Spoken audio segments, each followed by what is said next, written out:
Hello everyone, আজকে আমরা আলোচনা করব পদার্থবিজ্ঞান প্রথম পত্রের যে সপ্তম অধ্যায়, সেটা হচ্ছে পদার্থের গাঠনিক ধর্ম। এই চ্যাপ্টারটা নিয়ে এইখানে এই চ্যাপ্টারটাতে মূলত দুইটা বিষয় আছে। মূল কথাটা সেটা হচ্ছে স্থিতিস্থাপকতা আর দ্বিতীয় হচ্ছে প্রবাহী পদার্থ। এখানে স্থিতিস্থাপকতার বিভিন্ন সূত্র ধর্মগুলো আছে। এরপরে এই প্রবাহী পদার্থের বিভিন্ন ধর্ম এবং বিভিন্ন সূত্রাবলীগুলো আছে। তো এটা যেহেতু খুবই নতুন একটা চ্যাপ্টার, সেহেতু এটা আমরা দুইটা আলাদা আলাদা পার্টে দুটা ভিডিও করে শিখব। একটা পার্টে স্থিতিস্থাপকতা অংশটা থাকবে, আর দ্বিতীয় পার্টে প্রবাহী পদার্থের যে বৈশিষ্ট্যগুলো ওগুলো নিয়ে আমরা আলোচনা করব। আচ্ছা, তাহলে শুরু করা যাক।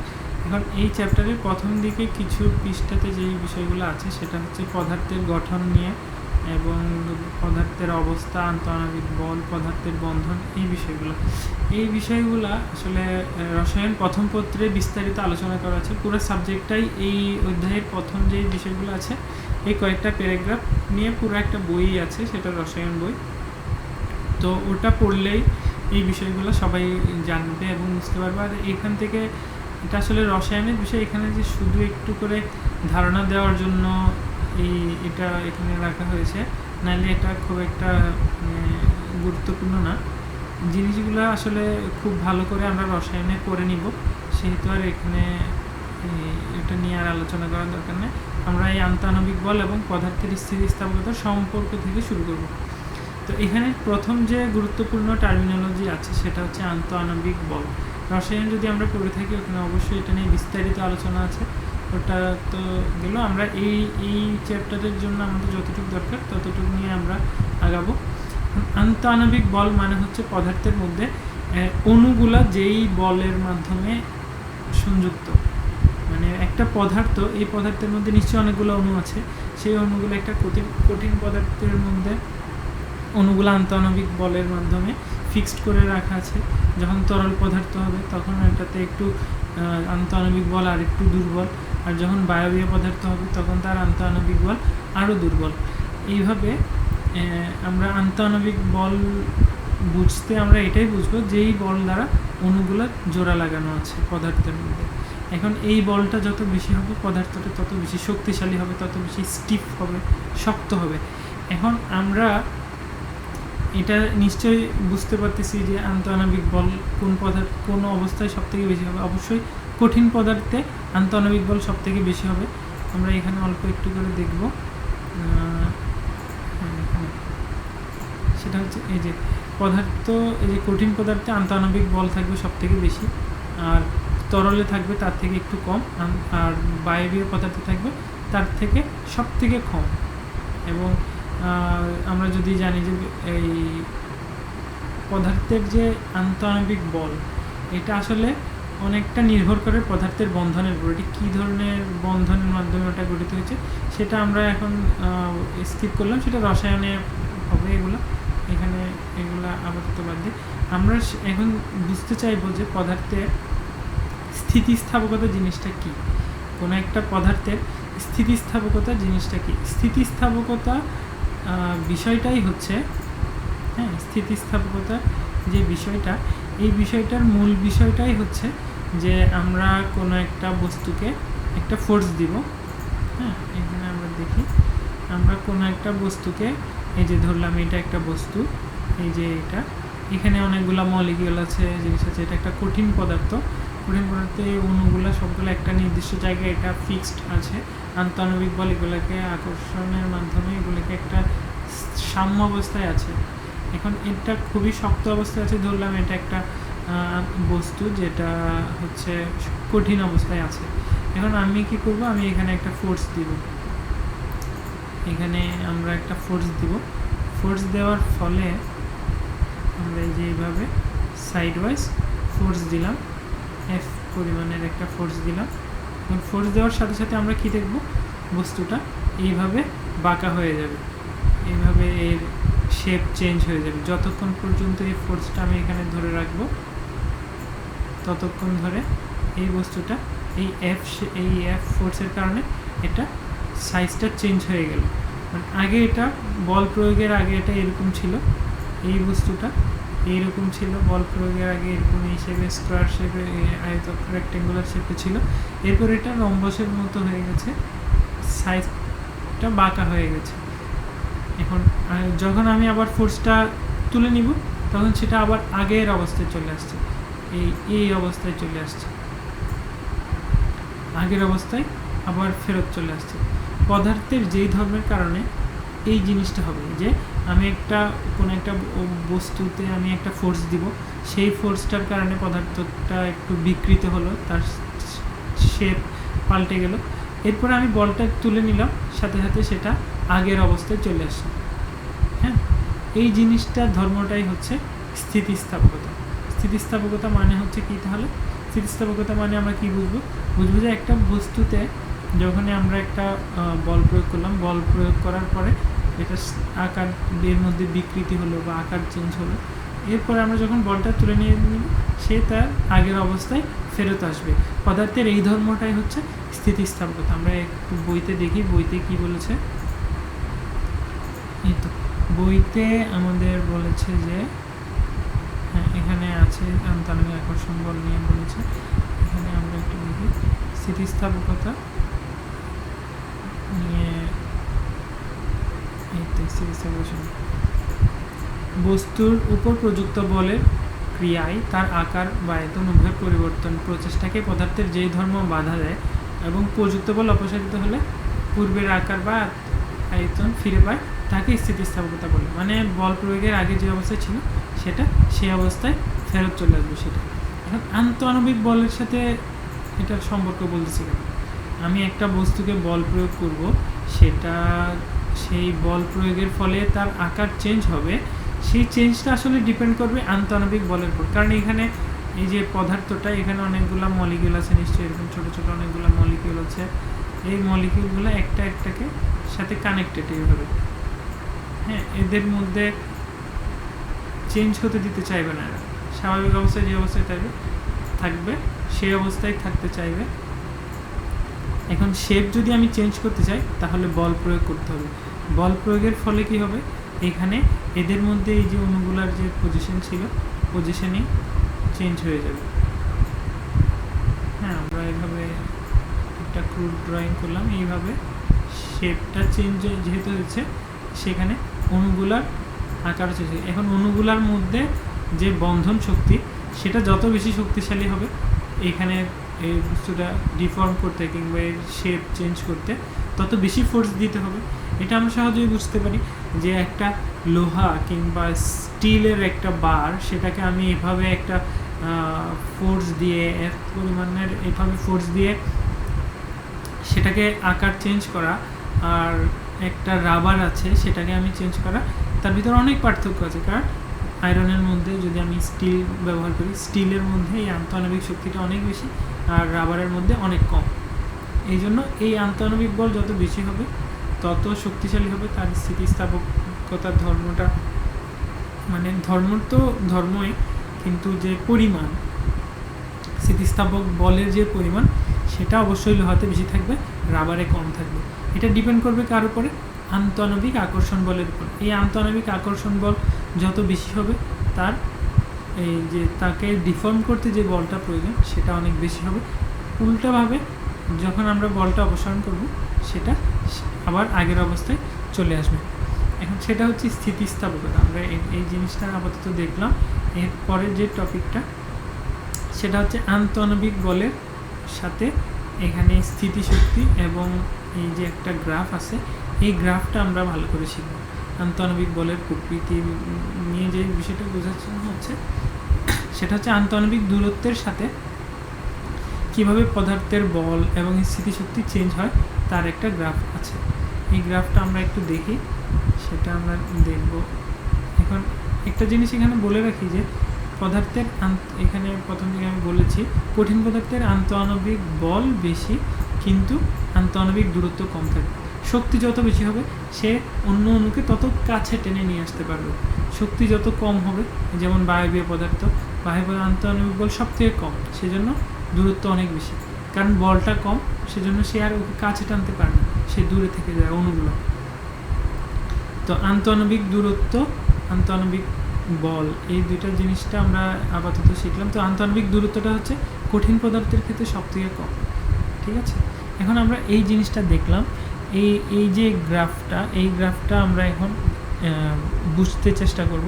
এই গ্রাফটা আসলে বোঝাচ্ছে কি, এই দিকটাতে আছে আন্তঃআণবিক দূরত্ব, আর এই দিক দিয়ে আছে বল, আকর্ষণ বল, বিকর্ষণ বল। আর এই দিকটা পজিটিভ, অবশ্যই এই দিকটা নেগেটিভ, এটা আমরা গ্রাফ থেকে জানি, আমরা যেহেতু গ্রাফ করে আসছি অনেক। তাহলে আমরা এখন এই গ্রাফটা, পুরো গ্রাফটা বোঝানোর জন্য আমরা কি করব, ভ্যালু নিব। ভ্যালু কীভাবে নিব, এই যে কোনো একটা এইরকম দূরত্বের জন্য এক্স অ্যাক্সিস যেটা আছে, সেই এই এক্স অ্যাক্সিস বরাবর আমি একটা ভ্যালু নিলাম, ধরলাম এইখান থেকে দূরত্বটা হয়তো আর দূরত্ব, আমরা এই আর দূরত্বের একটা পয়েন্ট নিলাম।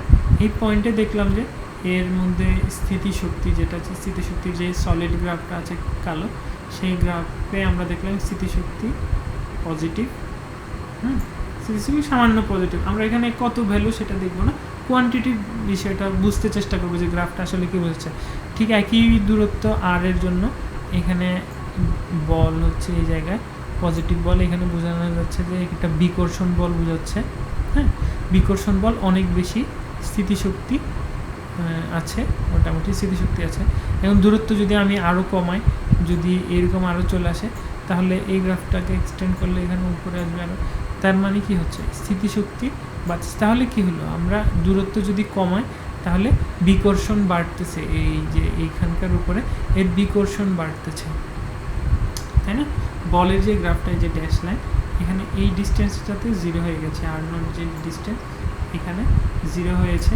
এর উপরে যদি, এর কম ডিস্টেন্সে যদি যায়, তাহলে যত বেশি যাব তত বেশি আমার কি বাড়তেছে, বিকর্ষণ বাড়তেছে, সাথে আর যে স্থিতিশক্তি আছে সেটাও বাড়তেছে। স্থিতিশক্তি আসলে এভাবে হিসাব করে না, এই যে লোয়েস্ট যে বিষয়টা, সেটাই হচ্ছে আসলে স্থিতিশক্তি পরিমাপের জন্য, মানে স্থিতিশক্তির সেটাই হচ্ছে লোয়েস্ট পয়েন্টটাই সব থেকে বেশি গভর্ন করে। কারণ কোনো একটা বস্তুকে আমরা যদি ইয়ে রাখতে চাই, স্টেবল রাখতে চাই, তাহলে তার সে এমন একটা অবস্থায় যাবে যাতে তার স্থিতিশক্তি 0 হয়। আমি যদি এটাকে এখানে রাখি, রেখে যদি আমি ছেড়ে দিই, এটা নিচে পড়ে যাবে। কেন পড়ে যাবে, কারণ এই জায়গায় যদি তুলতে আমি যে এনার্জিটা খরচ করছি সেটা স্থিতিশক্তি হিসেবে জমা আছে। ছেড়ে দেওয়ার সাথে সাথে সেটা পদার্থ এমন অবস্থায় যেতে চাইবে যেখানে তার স্থিতিশক্তি সব থেকে কম। একটা পানির ফোঁটা, সেটাকে আমি যদি অনেক উপরে রাখি পানি, সেটা নিচে নেমে যেতে চাইবে। কেন, কারণ তার স্থিতিশক্তি সে এমন জায়গায় যেতে চাইবে যেখানে স্থিতিশক্তি অনেক কম। এই জিনিসটা বইতে আছে এই জায়গায়, এই আমরা একটু দেখাই আপনাদেরকে। হ্যাঁ, বইতে এই জায়গাটাতে আছে স্থিতিশক্তি, নিচের দিক প্যারাগ্রাফে আছে, প্রকৃতির স্বাভাবিক নিয়ম হলো যে কোনো সিস্টেম তখনই সাম্য বা সুস্থির হবে যখন এর স্থিতিশক্তি সর্বনিম্ন হবে। এখানে খুবই ছোট করে লাইনটা লেখা আছে, এটা কিন্তু খুবই গুরুত্বপূর্ণ এবং বিশদ একটা লাইন। এই জিনিসটার পূর্ণাঙ্গ ব্যাখ্যা আছে কোথায়, থার্মোডিনামিক্সের সেকেন্ড ল থেকে এই জিনিসটা আসে। সেটা এখানে পাওয়া যায় না ইউজুয়ালি, তাও অনেকের ইচ্ছা থাকলে আমি দেখাইতে পারি, এখানে আমার কাছে আছে। সেটা হচ্ছে যে প্রিন্সিপাল অফ মিনিমাম এনার্জি, মানে এইটা থার্মোডিনামিক্সের সেকেন্ড ল, তাপগতিবিদ্যার দ্বিতীয় সূত্র অনুযায়ী এই জিনিসটা আসে। এখানে সবই আছে, এটা আসলে বোঝার দরকার নাই কথাটা, বাট মূল কথাটা বুঝলেই হলো যে প্রকৃতিতে সব কিছু এমন জায়গায় যেতে চাইবে, সব পদার্থ যেখানে তার স্থিতিশক্তি সব থেকে কম, পটেনশিয়াল এনার্জি যেই পয়েন্টে লোয়েস্ট, সে সেখানেই যেতে চাইবে সব সময়। তার টেন্ডেন্সি থাকবে এনার্জি কমতে থাকবে, এন্ট্রপি বাড়তে থাকবে। এটা থার্মোডাইনামিক্স যখন আমরা পড়ব, কিংবা আপনারা যখন করবেন তখন বুঝতে পারবেন। এখন আমরা এখানে চলে যাই গ্রাফটাতে। হ্যাঁ, এই যে আমরা বলতেছিলাম যে এই যে আর পয়েন্ট, যেখানে আর নট, এই ডিস্টেন্স থেকে আমরা যত বেশি দূরত্ব কমতে থাকবো, যদি কমে তাহলে বল, বিকর্ষণ বল বাড়তে থাকবে, সাথে সাথে স্থিতিশক্তি লোয়েস্ট পয়েন্ট থেকে বাড়তে থাকবে। এখন আমরা এই পয়েন্টটা, এই আর যে ডিস্টেন্স, এই জায়গাটা আমরা একটা দেখব যে এই জায়গাটা আসলে কেমন। এইটা হচ্ছে দুইটা অণু, তাদের মধ্যে আন্তঃআণবিক দূরত্ব ধরলাম এটা। এই আন্তঃআণবিক দূরত্বটা হচ্ছে আর। একটা পদার্থের যে ফোর্স ফিল্ড আছে দেখা গেল যে এটা একটার মধ্যে ঢুকে গেছে, যার কারণে এরা কি চাইবে, এই দুইটাই, এই চাইবে এইদিকে বের হয়ে যাইতে, এও চাইবে একে অপর থেকে দূরে সরে যেতে চাইবে। এখন আমি আন্তঃআণবিক দূরত্ব এই আর এর পরিমাণ যত কমাবো, আরটা আমি যত কমাবো তত এটা কি হতে থাকবে, বিকর্ষণ বলের পরিমাণ তত বাড়তে থাকবে। আর এর পরিমাণ আমি যত কমাইতে থাকবো তত বিকর্ষণ বাড়তে থাকবে। আর যদি আমি আর এর পরিমাণ বাড়াইতে থাকি তাহলে বিকর্ষণ বল কমতে থাকবে, কমতে কমতে যে এই রেখা বরাবর বিকর্ষণ বল কমতে থাকবে। আর এর ভ্যালু আমি আরও বাড়াচ্ছি এভাবে, এই আর আরও বড় হলো, এভাবে এসে এখানেও বিকর্ষণ বল, এইভাবে আর এর ভ্যালু বাড়তে বাড়তে যখন এই পয়েন্টটাতে আসবে, আমরা একটা সবুজ করে দিই, এই আর ইকুয়াল টু আর নটে যখন আসলো, এই জায়গাটা হচ্ছে লোয়েস্ট এনার্জি পয়েন্ট, তাই না? এই ডিস্টেন্সটা, এই আর ইকুয়াল টু আর নট যে ডিস্টেন্সটা, সেটা হচ্ছে একটা পরমাণু স্টেবল ডিস্টেন্স। মানে বস্তুটাকে যদি আমি ওইভাবে রেখে দিই তাইলে সে স্বাভাবিকভাবে, যদি আমি এই অণুগুলোকে রেখে দিই তাহলে সে এই আর নট দূরত্বে এসে স্টেবল হয়ে যাবে, কারণ এই জায়গায় ওর স্থিতিশক্তি সব থেকে কম হতে চাইবে, সব থেকে কম যে জায়গাটা সেটাই লোয়েস্ট। এই জায়গায় ডিস্টেন্সটা হচ্ছে, আন্তঃআণবিক দূরত্বটা হচ্ছে আর নট। তখন আমরা দেখব যে এইভাবে, এটা আসলে এইভাবে আছে যে একটা সাইড বরাবর আছে, ওভারল্যাপ করতেছে, হ্যাঁ, যার কারণে এখানে কোনো ফোর্স নাই, এরা এইভাবে বসেই থাকবে, এখানে কোনো কিছু নাই। এই দূরত্বটা হচ্ছে আর নট, এটা হচ্ছে স্টেবল, এখানে কোনো ফোর্স নাই।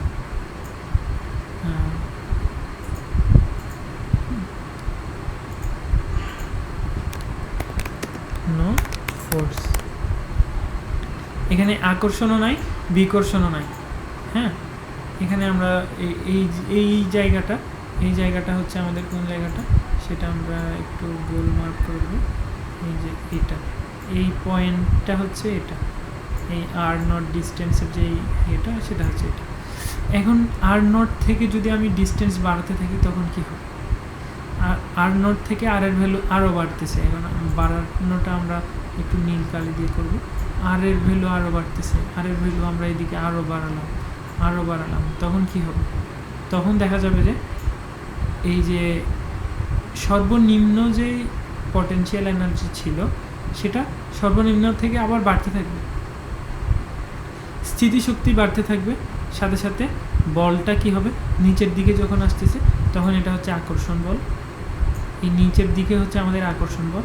তখন এইটা ব্যাপারটা ভিজুয়ালাইজ যদি করি আমরা দেখি, তখন আমরা দেখব যে এরকম একটা অণু আছে, অণুটা আসলে এভাবে তার এই যে ইয়েটা আছে সেখান থেকে সরে যাচ্ছে। সরে যাওয়ার ফলে কি হবে, এই প্রত্যেকটা অণুর মধ্যে তো একটা আকর্ষণ বল আছে, আন্তঃআণবিক আকর্ষণ বল আমরা যেটা বলতেছি, সেই আকর্ষণ তো আছেই, সেটা তো কাজ করতেছে। তো আমরা এটা ধরলাম আর1, হ্যাঁ, আর1 এমন একটা জায়গায় যেখানে আমাদের অ্যাট্রাকশন ফোর্সটা ম্যাক্সিমাম হয়ে গেছে। মানে আমরা এইখান থেকে আর নট থেকে যদি বাড়াই তাহলে দেখা যাবে যে এই আকর্ষণ করতে করতে এমন একটা পজিশন আর1-এ আসবে যেখানে হচ্ছে আমাদের আকর্ষণ বলটা ম্যাক্সিমাম, অণুগুলো একে অপরকে সর্বোচ্চ পরিমাণ আকর্ষণ করতেছে। এরপরেও যদি আমি আরও দূরত্ব বাড়াতে থাকি, অবশ্যই দূরত্ব বাড়াতে আমাকে ফোর্স দিতে হবে বাড়াতে থেকে, সেক্ষেত্রে হবে কি, একে অপরের যে আন্তঃআণবিক আকর্ষণ বলের যে সীমা আছে, এই যে আন্তঃআণবিক আকর্ষণ বলের কিন্তু একটা সীমা আছে, এটা খুবই ছোট বল, কিন্তু সেই বলটা একটা সীমার মধ্যে কাজ করে। এই সীমার বাইরে যদি নিয়ে যাওয়া হয় তাহলে দুটো বস্তু আর আকর্ষণ করে ওটা একসাথে অনুগঠন করবে। যেমন আমরা আয়নিক যৌগে যদি ধরি যে সোডিয়াম আছে, ক্লোরাইড আছে, দুটো আয়নাইজড আছে, সোডিয়াম প্লাস আছে, ক্লোরিন মাইনাস আছে। এখন দুটো যদি কাছাকাছি থাকে তাহলে এরা কিন্তু অনুগঠন করবে, কিন্তু আমি যদি দুটাকে দুই দেশে রাখি, একটা আমেরিকা আর একটা ইংল্যান্ডে আছে, সেই ক্ষেত্রে এরা কিন্তু আর অনুগঠন করতে পারবে না। তাহলে তাদের মধ্যে একটা দূরত্ব আছে, এই দূরত্বটা হচ্ছে আর1। আর1-এর যদি বাইরে যায় তাহলে এর ভেতরে আকর্ষণ ক্ষমতা কিন্তু কমতে কমতে এক সময় গিয়ে একটা অনেক বড় একটা আরে গিয়ে সেটা জিরো হয়ে যাবে, তখন আর কোনো স্থিতিশক্তিও নয়, কোনো ফোর্সও নয়, অ্যাট্রাকশন ফোর্সও নয়। এই দূরত্বটা হচ্ছে এই R1 বা R0 থেকে বড় একটা ডিস্টেন্স। R0 থেকে যে স্থিতিশীল যে অবস্থা, এটা থেকে আমরা যদি বড় করতে চাই, এই আন্তঃআণবিক দূরত্ব যদি বাড়াতে থাকি, তাহলে সেটা এইভাবে হবে, তাদের ভেতর আকর্ষণ কাজ করবে। হ্যাঁ, এই তিনটা জিনিসই আমরা একটা বস্তুর মধ্যে দেখব। কেমনে দেখব? এই অবস্থাটা কখন হবে? এটা হচ্ছে স্বাভাবিক অবস্থায় বস্তু এই অবস্থায় থাকে। কোনো একটা কঠিন পদার্থ আমি রাখলাম, সেটা এই স্টেবল অবস্থাতেই থাকে। আমরা যে প্রকৃতিতে যা কিছু দেখি সবই স্টেবল অবস্থাতে আছে। এখন আমি ধরলাম যে এইরকম এখানে এইভাবে আছে, আমরা এখানে ধরলাম যে এই যে বস্তুটা, এটাই আমাদের বস্তু, এটা এখন স্টেবল অবস্থায় আছে, তাই না? এখানে স্টেবল অবস্থায় যখন আছে, তখন আমি এখানে ফোর্স দিলাম একটা, এখানে আমি একটা ফোর্স দিলাম, যে ফোর্সের মানটা হবে, আমি এফ একটা ফোর্স দিলাম, এফ একটা ফোর্স দিলাম, তখন কি হবে? তখন এটা ভেতর যে অণুগুলা সেটা শেপ চেঞ্জ। আচ্ছা, আমরা এটা একটু পরে দেখি, এইটা দেখি, এখানে দেখি আমরা এইভাবে ফোর্স একটা কম্প্রেশন একটা, এটা কিন্তু একটা চাপ দেওয়া হচ্ছে, মানে এফ পরিমাণের আমি যদি একটা চাপ দেই, এইভাবে একটা বস্তুকে আমি চাপ দিচ্ছি এফ দিয়ে, এফ পরিমাণ বল দিয়ে, তখন কী হবে? এইখানে যে অণুগুলো ছিল, পদার্থের মধ্যে যে মলিকিউলগুলো ছিল, এখানে যে মলিকিউলগুলো আছে, সেগুলা কি হবে? সেগুলা কম্প্রেসড হয়ে যাবে না? সেগুলো অবশ্যই কম্প্রেসড হয়ে যাবে, মানে ছোট হয়ে যাবে। আগে যে জায়গা দখল করে থাকতো এখন অত জায়গা পাবে না, কারণ বল দিয়ে আমি এটাকে স্কুইজ করে ফেলছি, তাই না? এটা এখন হবে কি, এই যে এই বলটা আমরা এফ পরিমাণ বল দেওয়ার পরে এটা এই অবস্থায় চলে আসলো, এখানে এই অবস্থায় চেপে নিয়ে আসলো। নামার ফলে কি হলো? এখানে যে মলিকিউলগুলো ছিল সেটা আসলে হবে কি, এইভাবে যদি দেখি তাহলে দেখা যাবে যে এটা আসলে একটার ভেতরে ফোর্স ফিল্ডের মধ্যে ঢুকে গেছে। তাহলে এদের মধ্যে বিকর্ষণ বল কাজ করবে, সেই বিকর্ষণ বলের মাধ্যমেই আমরা এই এফ পরিমাণ বলটাকে সাপোর্ট দিচ্ছি অন্যগুলো, তাই না? এই যে আমরা এই অবস্থাটা, এই চিত্রটা আমরা যে অবস্থায়, এই অবস্থায় থাকি, একটা বস্তুকে চাপ দিয়ে ঢুকিয়ে ফেলেছি, তাহলে তাদের ভিতরে আন্তঃআণবিক দূরত্ব কমে যাবে, কমে গিয়ে এই বলটাকে চাপ যখন দিব একটা বস্তুকে, তখন আমাদের এই অবস্থাটাতে থাকবে। এখন আমরা এই অবস্থাটা দেখব, এই যখন একটা থেকে দূরে সরে যাচ্ছে, তখন আমরা কি দিব? একটা টান দিব, একটা টেনশন ফোর্স দিব, যে বলটার কারণে হবে কি, এই বস্তুটা এইভাবে আমি একটা ফোর্স দিলাম, যেটা দিয়ে টানলাম, তখন এটা হবে কি, এইভাবে এটা বড় হয়ে যাবে, এই সাইজ বড় হয়ে যাবে, আগে যে সাইজটা ছিল তার থেকে বড় হয়ে যাবে। তখন হবে কি, এই যে মলিকিউলগুলো আগে লাগানো ছিল একসাথে, এখন একটা থেকে দূরে সরে যাবে, তাদের মধ্যে দূরত্ব, আন্তঃআণবিক দূরত্ব বেড়ে যাবে, এইখানে এই আন্তঃআণবিক আকর্ষণ বলটা কাজ করবে, তাই না? এই আন্তঃআণবিক বলটা আমি যদি এখানে এই এফ এর পরিমাণটা যদি বাড়াতে থাকি, তাহলে একটা সময় দেখা যাবে কি, এটা একটা থেকে একটা অনেক বেশি দূরত্বে চলে আসছে, রেঞ্জের বাইরে যাবে, তখন এটা ছিঁড়ে পড়ে যাবে। এখানে কি হবে? এখানে যদি ফোর্স এফ এর পরিমাণ আমি বাড়াতে অনেক বেশি বেড়ে যায়, তাহলে ওটা একটার ভিতরে এমন বিকর্ষণটা এত বেশি প্রবল হয়ে যাবে, সেটা ভেঙে ফেলবে বস্তুটা। ঠিক আছে, তাহলে আমরা এই গ্রাফটা বুঝতে পারলাম। এই গ্রাফটা আসলে বস্তুর আন্তঃআণবিক দূরত্বের সাথে এর স্থিতিশক্তি এবং বলের প্রভাব বোঝাচ্ছে।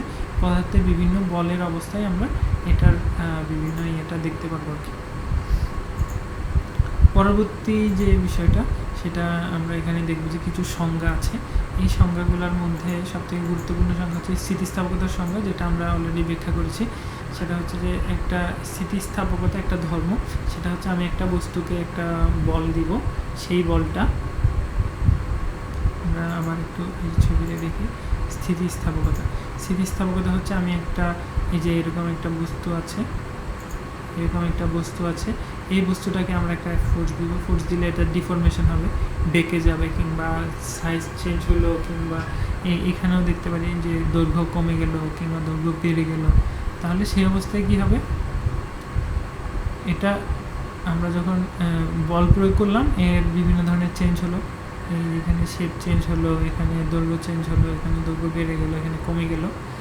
যখন আমি বলটা নিয়ে নিব ফোর্সটা, তখন সে যদি আগের অবস্থায় চলে আসে পদার্থের সেই ধর্মটাকে বলে স্থিতিস্থাপকতা। তাহলে স্থিতিস্থাপক বস্তু কী হবে? যে বস্তুগুলোকে বল দিলে বিকৃত হয় এবং বল অপসারণে সেটা আবার আগের অবস্থায় চলে আসে, সেই সব বস্তুকে হচ্ছে স্থিতিস্থাপক বস্তু। এখানে আমি একটু লিখে রেখেছি, সেটা স্থিতিস্থাপক বস্তু হচ্ছে অনেকটা স্প্রিংয়ের মতো। আমরা নিশ্চয়ই স্প্রিং দেখছি সবাই, স্প্রিংয়ে যেমন হচ্ছে বস্তু, স্প্রিং তো এরকম এরকম হচ্ছে স্প্রিং আছে একটা, হ্যাঁ, স্বাভাবিক অবস্থায় এরকম আছে একটা স্প্রিং। এখন আমি যদি এটাকে ফোর্স দেই তাহলে এটা কি হবে? এইখান থেকে এই সাইজ থেকে এটা ছোট হয়ে এই সাইজে চলে আসলো, এই পরিমাণ ওর সাইজ চেঞ্জ হলো, এল পরিমাণ ধরলাম স্মল এল, হ্যাঁ। তাহলে এই এখন কী হলো? এটা স্কুইজড হয়ে গেল, এখন আগের মতো আর নয়, হয়ে গেছে, এনার্জিটা এখানে স্টোরড আছে। এরপরে আমি যদি এই ফোর্সটা আবার নিয়ে নেই তাহলে সেটা আবার আগের অবস্থায় ফেরত আসবে। একটা স্প্রিং হচ্ছে এভাবে কাজ করে। স্থিতিস্থাপক বস্তু 100% এভাবেই কাজ করে। আমি একটা বল দিব, বল দেওয়ার পরে সে ডিফর্ম হবে, বল নিয়ে নেব, সে আবার আগের অবস্থায় চলে আসবে। হ্যাঁ, পরবর্তী আমাদের যে বিষয় গুরুত্বপূর্ণ সংজ্ঞাটা সেটা হচ্ছে এখানে আছে যে পূর্ণ স্থিতিস্থাপক বস্তু। পূর্ণ স্থিতিস্থাপক বস্তু মানে যে বস্তুটাকে আমরা বল প্রয়োগ করার সাথে যে 100% ওর আগের অবস্থায় ফেরত আসতে পারবে, সেটাই হচ্ছে পূর্ণ স্থিতিস্থাপক বস্তু। এখন এখানে নমনীয় বস্তু নামে আরেক ধরনের বস্তু আছে, যেটাকে নমনীয় বস্তু বা ইংলিশে বলা হয় প্লাস্টিক বডি। সেই জিনিসটা কি আমরা একটু দেখি। প্লাস্টিক বডি হচ্ছে, এই যে প্লাস্টিক বডি হচ্ছে নমনীয় বস্তু বা প্লাস্টিক বডি, এই যে নমনীয় বস্তু, হ্যাঁ, যা হচ্ছে বল প্রয়োগে বিকৃত হয়। হ্যাঁ, বল প্রয়োগ করব, বিকৃত হবে ঠিকই, কিন্তু বল অপসারণে আগের অবস্থায় ফেরত আসবে না। স্থিতিস্থাপক বস্তুতে কী হলো?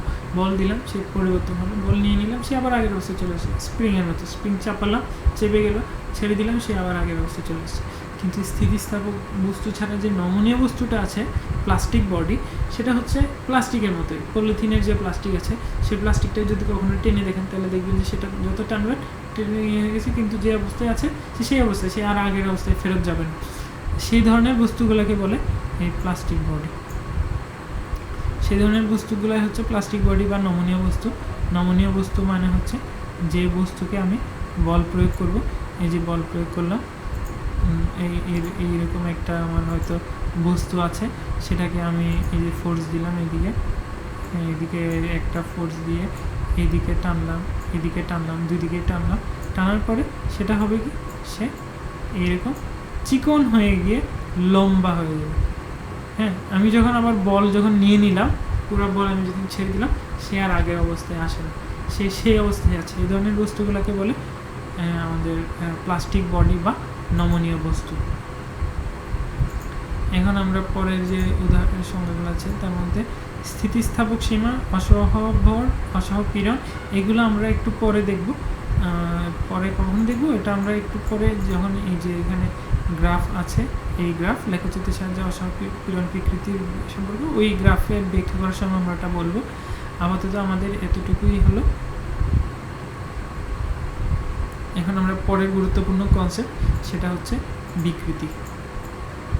বিকৃতি কী জিনিস?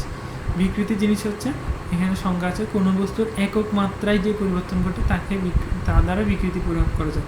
মানে কোনো বস্তুর একক মাত্রায় যে পরিবর্তন, সেটাই বিকৃতি। আমরা সেটা দেখি। এখন কোনো বস্তুর একক মাত্রায় যে পরিবর্তন, সেটাই হচ্ছে বিকৃতি। ধরলাম আমার কোনো একটা এখানে একটা আমার রড আছে, সেই রডটাকে আমি এখান দিয়ে নিচ দিয়ে ফোর্স দিয়ে টানানোর ব্যবস্থা করলাম। এখানে আমি ওয়েট ঝুলাই দিলাম, এখানে ফোর্স দিয়ে আমি এটাকে টানলাম, এটা এইদিকে ফিক্সড আছে, কোনো কিছুর সাথে বাঁধা আছে। হ্যাঁ, বল দেওয়ার পরে কি হবে, এটা এর দৈর্ঘ্য আগের থেকে বেড়ে যাবে। এর দৈর্ঘ্য আগের থেকে বেড়ে যাবে। এই যে পরিমাণ দৈর্ঘ্যটা বাড়বে,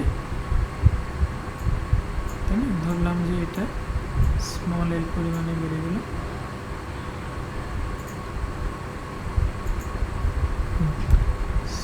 এল। আর এই যে দূরত্বটা আছে, আগের যে দূরত্বটা ছিল, আগের যে দৈর্ঘ্য ছিল, সেটা ধরলাম যে ক্যাপিটাল এল, সেটা ধরলাম ক্যাপিটাল এল, আর এটা হচ্ছে স্মল এল। তাহলে কোন এই বস্তুর বিকৃতি কি হবে? বিকৃতি হবে এই যে স্মল এল ওভার ক্যাপিটাল এল। যে পরিমাণ বিকৃতি হলো সেটা যাবে উপরে, হ্যাঁ, আর টোটাল যে দৈর্ঘ্য সেটা যাবে, এই যে দৈর্ঘ্য টোটাল সেটা যাবে এখানে নিচে। এটাই হচ্ছে বিকৃতির সংজ্ঞা।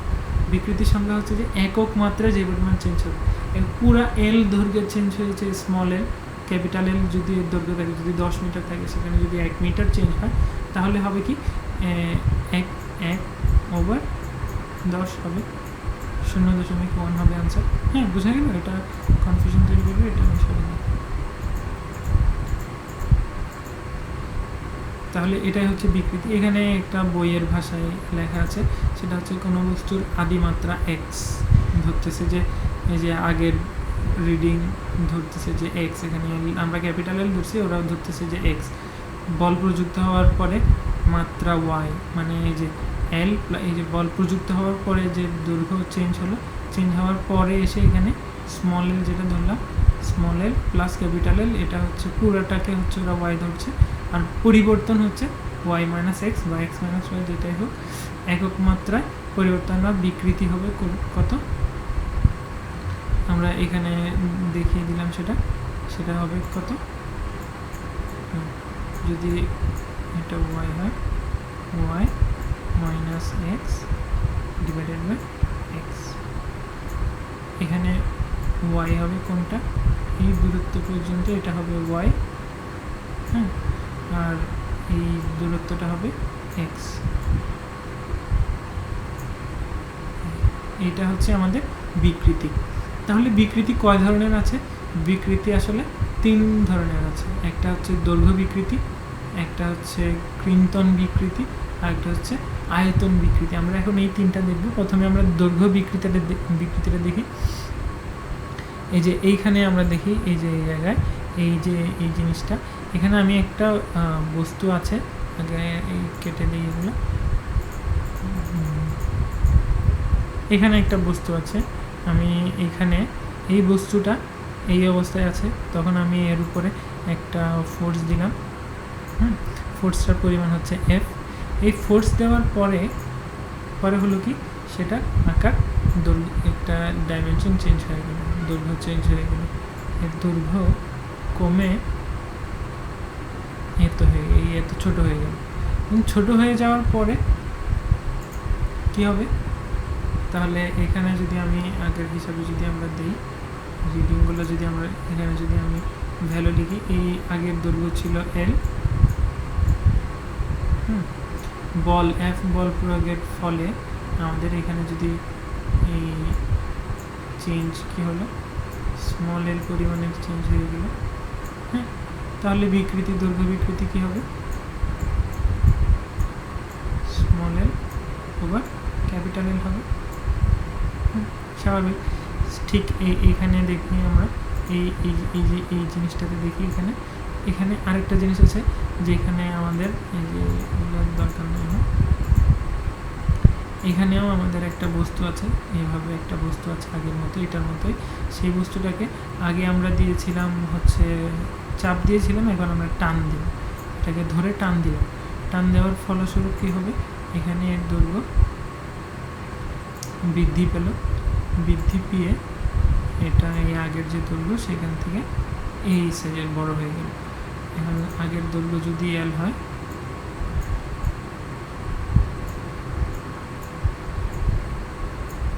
পরবর্তীতে যদি আমাদের স্মল এল পরিমাণের দৈর্ঘ্য বৃদ্ধি পায়, হ্যাঁ, তাহলে দৈর্ঘ্য বিকৃতি হবে কত? স্মল এল ওভার ক্যাপিটাল এল। ঠিক আছে, তাহলে দৈর্ঘ্য বিকৃতি কী হবে? একক দৈর্ঘ্যে যে পরিমাণ পরিবর্তন হয় সেটাই হচ্ছে দৈর্ঘ্য বিকৃতি। মানে এই দৈর্ঘ্যে একক পরিমাণ দৈর্ঘ্যে, ধর এল পরিমাণ দৈর্ঘ্যে বৃদ্ধি পাচ্ছে স্মল এল, তাহলে একক পরিমাণে হলে আমাকে স্মল এলকে এল দিয়ে ভাগ দিতে হবে, সেটা। এখন আরেক ধরনের বিকৃতি আছে, সেটা হচ্ছে ক্রিন্তন বিকৃতি বা মোজর বিকৃতি। এই জিনিসটা কি, এই যখন আমরা এইভাবে স্পর্শক বল দিব সেই ক্ষেত্রে হবে কি বস্তুটা আর আগের মতো ইয়ে থাকবে। আগে তো এর আগে যেই সাইজে যেই শেপের ছিল সেই শেপ ছিল, এখন শেপ চেঞ্জ হয়ে গেল, সেটা ছিল স্কোয়ার, এখন সেটা হয়ে গেল রম্বসের মতো, তাই না? এই যে এখানে রম্বসের মতো হয়ে গেল।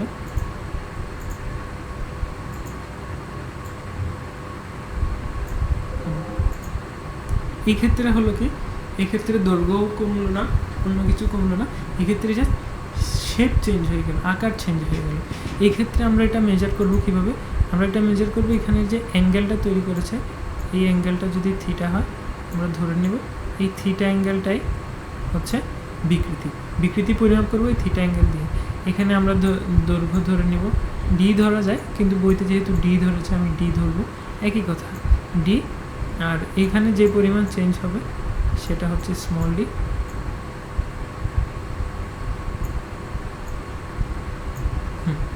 তাহলে ক্রিন্তন বিকৃতি হবে কত? Small D divided by capital D. Small D divide by capital D আসলে হবে না, এটা ফাইনাল আনসার। আগে হবে কি, এইখানে থিটা বের করতে হবে। এই থিটাটা আমরা কীভাবে বের করব? ট্যান থিটা দিয়ে বের করব। তাহলে আসলে হবে কি, ক্রিন্তন বিকৃতি হবে ট্যান ইনভার্স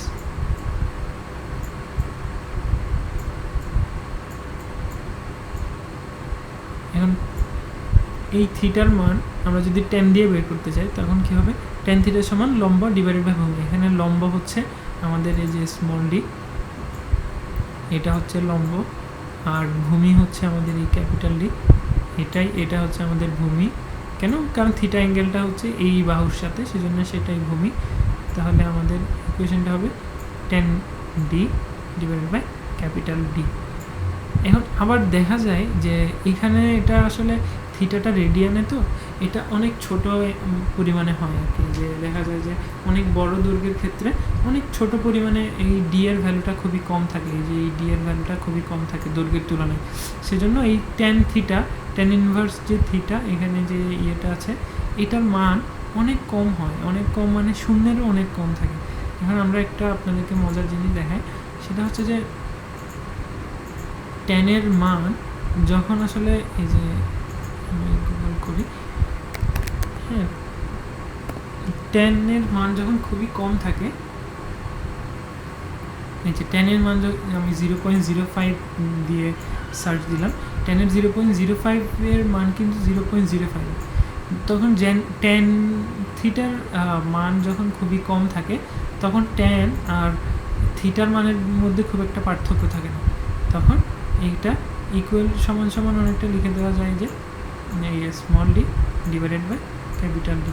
মানে থিটার মান যখন খুবই ছোট, শূন্যের খুব কাছাকাছি যখন, তখন ট্যান থিটা আর থিটার মান একই, tan theta equal to theta. সেই লজিক অনুযায়ী এখানে আমাদের যে বিকৃতি, ক্রিন্তন বিকৃতি tan inverse D divide by D, সেখানে tan inverse D divide by D নেওয়া আর ডি ডিভাইডেড বাই ডি নেওয়া একই, মানে একদম কাছাকাছি ভ্যালু আসে, ডিফারেন্স হলেও অনেক দূরে গিয়ে হয়, সেটা আমাদের সাধারণত দরকার হয় না। সেজন্য ট্যান ইনভার্স না করে ডি বাই ডি করলে আমাদের ভ্যালুটা চলে আসে। ক্রিন্তন বিকৃতি মানে হচ্ছে এখানে আকারের চেঞ্জ হয়েছে, অন্য কিছু চেঞ্জ হয়, আর দৈর্ঘ্য বিকৃতিতে দৈর্ঘ্যটা চেঞ্জ হলো, এই যে দৈর্ঘ্যটা চেঞ্জ হলো, এখানে আগে দৈর্ঘ্য বেশি ছিল কমে গেছে, এখানে দৈর্ঘ্য কম ছিল সেটা লম্বা হয়ে গেছে। আর অন্য একটা বিকৃতি আছে, সেটা হচ্ছে আমাদের সেটাকে বলা হয়, এখানে সেটা লিখি,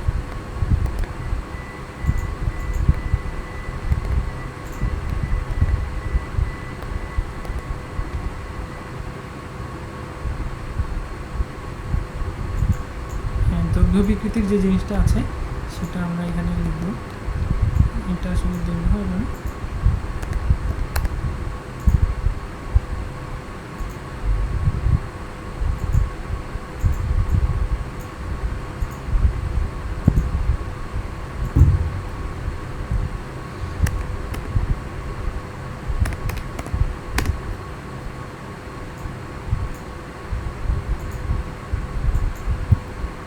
হ্যাঁ, এটা হচ্ছে আয়তন বিকৃতি। তো আয়তন বিকৃতিতে হয় কি, একটা বস্তুকে আমরা আয়তন চেঞ্জ হয়, মানে এখন যেখানে অন্যান্য ক্ষেত্রে যেখানে দৈর্ঘ্য চেঞ্জ হলো, সেই ক্ষেত্রে হবে কি আয়তন চেঞ্জ হবে। তো আয়তন চেঞ্জ হওয়ার জন্য আমাকে একটা বস্তুকে, একটা ত্রিমাত্রিক বস্তুকে সব দিক থেকে বল দিতে হবে, সব তলে। একটা ইটের 6টা তল থাকে, একটা ত্রিমাত্রিক বস্তুর 6টা, এই 6টা দিকেই এভাবে বল দিতে হবে। হ্যাঁ, বল দেওয়ার ফলে সব দিক থেকে যখন বল আসবে, এখানে 2টা তল কিন্তু, একটা এদিকে আছে একটা এদিকে আছে, 2টা কিন্তু আছে, আরও 2টা, এটা কিন্তু একটা ত্রিমাত্রিক বস্তু। সেই ক্ষেত্রে হবে কি, এটা আয়তন কমে গিয়ে এইরকম ছোট্ট একটা আয়তনে চলে আসবে। হ্যাঁ, এখন আমি ধরে নিলাম যে ছোট যে আয়তনটা,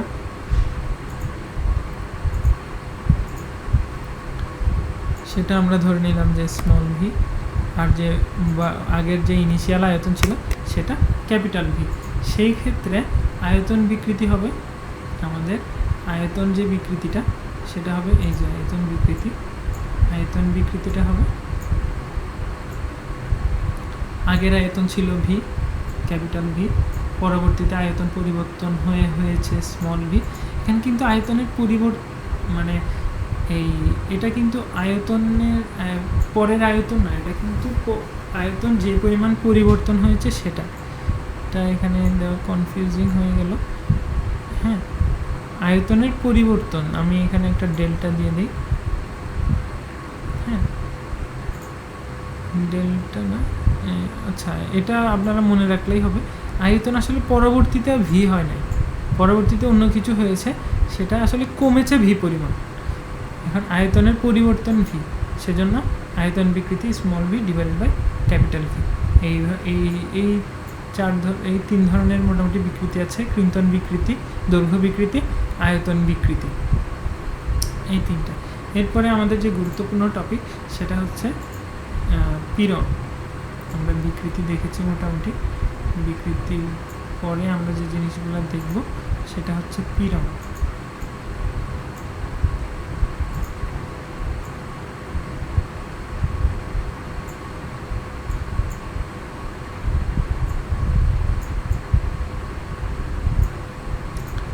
এখানে পীড়নের অনেক কিছু আছে, যে আয়তন বিকৃতির জিনিসগুলো আছে। এই যে পীড়ন যে জিনিসটা সেটা আমরা এখন দেখব। হ্যাঁ, এই পীড়নের এখানে আমার একটা আছে, যে পীড়ন হচ্ছে বাহ্যিক বল প্রয়োগের ফলে কোনো বস্তুতে বিকৃত করলে নিউটনের 3য় সূত্র অনুযায়ী সেখানে একটা রিঅ্যাকশন তৈরি হবে। হ্যাঁ, নিউটনের 3য় সূত্র কি বলে, কোনো একটা বল প্রয়োগ করলে সেখানে একটা উল্টা প্রতিক্রিয়া বল সৃষ্টি হবে। এখন এইখানে বলতেছি যে কোনো একটা বস্তুর একক ক্ষেত্রফলের উপর ক্রিয়ামূলক বা প্রতিক্রিয়ামূলক বলের মানকেই পীড়ন বলে। মানে আমি কোনো বস্তুর শেপ চেঞ্জ করতে চাইবো, আমি এটা জিনিসটাকে এখানে নিয়ে আসি।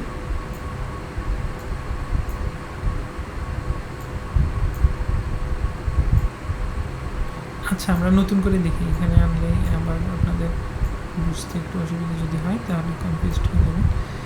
আগের মতোই পীড়ন ঠিক যেভাবে সেভাবে। আগে আমরা দেখেছি কি, কোনো একটা বল প্রয়োগ করেছি, বল প্রয়োগের ফলে আয়তন যে চেঞ্জ হয়েছে কিংবা দৈর্ঘ্য যে চেঞ্জ হয়েছে, শেপ যে আকার যে চেঞ্জ হয়েছে সেটা দেখেছি।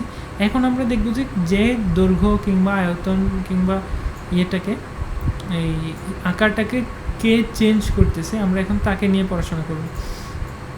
সেই আকার চেঞ্জ করার জন্য যে দায়ী জিনিসটা সেটাই হচ্ছে পীড়ন। এই পীড়নের কারণেই আসলে আকার চেঞ্জ হয় কিংবা দৈর্ঘ্য চেঞ্জ হয়, সবই এই পীড়নের কারণে হয়, বলের কারণে হয় না। আমরা বল জিনিসটা আগে বলেছি সুবিধার জন্য, কিন্তু এখন থেকে বলবো সেটা পীড়ন। আসলে বল কোনোভাবে এভাবে কাজ করে না। বল বলতে আমরা যদি আমরা আগে সংজ্ঞাগুলো মনে থাকে, বল একটা ভেক্টর রাশি যেটা একটা লাইন বরাবর কাজ করে। একটা লাইন দিয়ে কাজ করলে তো বস্তুটা ওভাবে হবে না। বস্তুটাকে আমরা যখন চেঞ্জ করব তখন আমরা চিন্তা করবো যে সবসময় পীড়ন নিয়ে। পীড়নের ইংলিশ হচ্ছে স্ট্রেস দিয়ে বস্তুকে চেঞ্জ করতে হয়। আমরা যদি এরকম একটা যদি আমরা বস্তু নেই, সেই বস্তুটা এরকম অবশ্যই একটা রড নিলাম, একটা ক্রুড ড্রয়িং আমরা করি, সুন্দর না হলে হ্যাঁ, এইরকম একটা ত্রিমাত্রিক বস্তু আছে, ধরলাম এটা একটা রড কিংবা সামথিং কিছু একটা কাঠের কিছু একটা ধরলাম। এখন আমরা এইখানে এই যে সারফেসটা, উপরের যে সারফেসটা আছে সেই সারফেসের ক্ষেত্রফল ধরলাম এ, ঠিক আছে? এ হচ্ছে ক্ষেত্রফল, এরিয়া, এই উপরের যে ক্ষেত্রফল সেটা। তো সেটা থ্রু আউট সব জায়গায় সেম, কারণ অনেকটা প্রিজমেটিক জিনিস। তো এখন যদি আমি উপর থেকে বল দেই এফ পরিমাণের, হ্যাঁ এফ পরিমাণে বল দিলাম, ঠিক আছে? তাহলে এই বস্তুর উপর পীড়ন হবে হচ্ছে এই যে বলটা, এই যে প্রতিক্রিয়ামূলক ক্ষেত্র, একক ক্ষেত্রফলের উপর প্রতিক্রিয়ামূলক বল। আমরা তো এখানে পুরাটা একটা বল এফ দিলাম, তাহলে আমি যদি পুরো এরিয়াটা থেকে ডিস্ট্রিবিউট করে দিই তাহলে যে গড় বলটা হবে সেটা হবে F over A, F over এ, সেটাই হবে। সেটা আমরা ইকুইভ্যালেন্ট যদি ছবি আঁকি তাহলে সেটা আসলে হবে কি এরকম হবে অনেকটা, এই যে দেখেন, সেটা যদি আমরা দেখি তাহলে দেখা যাবে যে এরকম পুরা দৈর্ঘ্য জুড়ে এরকম অনেকগুলা বল আমরা ভাগ করে নিয়েছি, সব জায়গার জন্য আলাদা আলাদা জায়গাতে আলাদা আলাদা বল কাজ করতেছে। এইভাবে প্রত্যেক একক দৈর্ঘ্যে যে পরিমাণ বল কাজ করতেছে। এখন আমরা আগে এই এফ পরিমাণ বলটাকে আর না রেখে আমরা এখানে পীড়ন দিয়ে দিলাম, স্ট্রেস দিয়ে দিলাম, স্ট্রেস সিগমা। সেই সিগমাটার ভ্যালু হচ্ছে equal to F over A, F over A. তো আমরা যখন এইরকম আকার আকৃতি কিংবা স্থিতিস্থাপকতা নিয়ে যখন আমরা আকার চেঞ্জ হচ্ছে, কম্প্রেশন হচ্ছে, মানে চাপ হচ্ছে কিংবা টান হচ্ছে, সেক্ষেত্রে আমরা বলের থেকে সবথেকে ভালো জিনিসটা হচ্ছে পীড়ন, মানে স্ট্রেস। সেটা এই গড় এরিয়াতে কোনো একক ক্ষেত্রফলের উপর প্রযুক্ত বল, একক ক্ষেত্রফলের উপর কোনো বস্তুর একক ক্ষেত্রফলের উপর প্রযুক্ত বলই হচ্ছে পীড়ন। এটা খুবই গুরুত্বপূর্ণ একটা কনসেপ্ট। যারা ইঞ্জিনিয়ারিং করবেন ভবিষ্যতে, সিভিল ইঞ্জিনিয়ারিং কিংবা মেকানিক্যাল ইঞ্জিনিয়ারিং, তাদের জন্য এই ক্রাইটেরিয়াগুলো খুবই গুরুত্বপূর্ণ, এই যে থিওরিগুলো, কারণ এগুলো নিয়েই বাকি মোটামুটি ইঞ্জিনিয়ারিংয়ের 3-4 বছর এগুলো নিয়েই পড়া, পীড়ন বিকৃতি এগুলো। শুধু সেখানে ইংলিশে থাকে স্ট্রেস থাকে আর ওখানে স্ট্রেন থাকে, সেটাই। কিন্তু পুরো ইঞ্জিনিয়ারিংটাই এগুলোর উপর ডিপেন্ডেন্ট, স্পেশালি মেকানিক্যাল এবং সিভিল ইঞ্জিনিয়ারিং।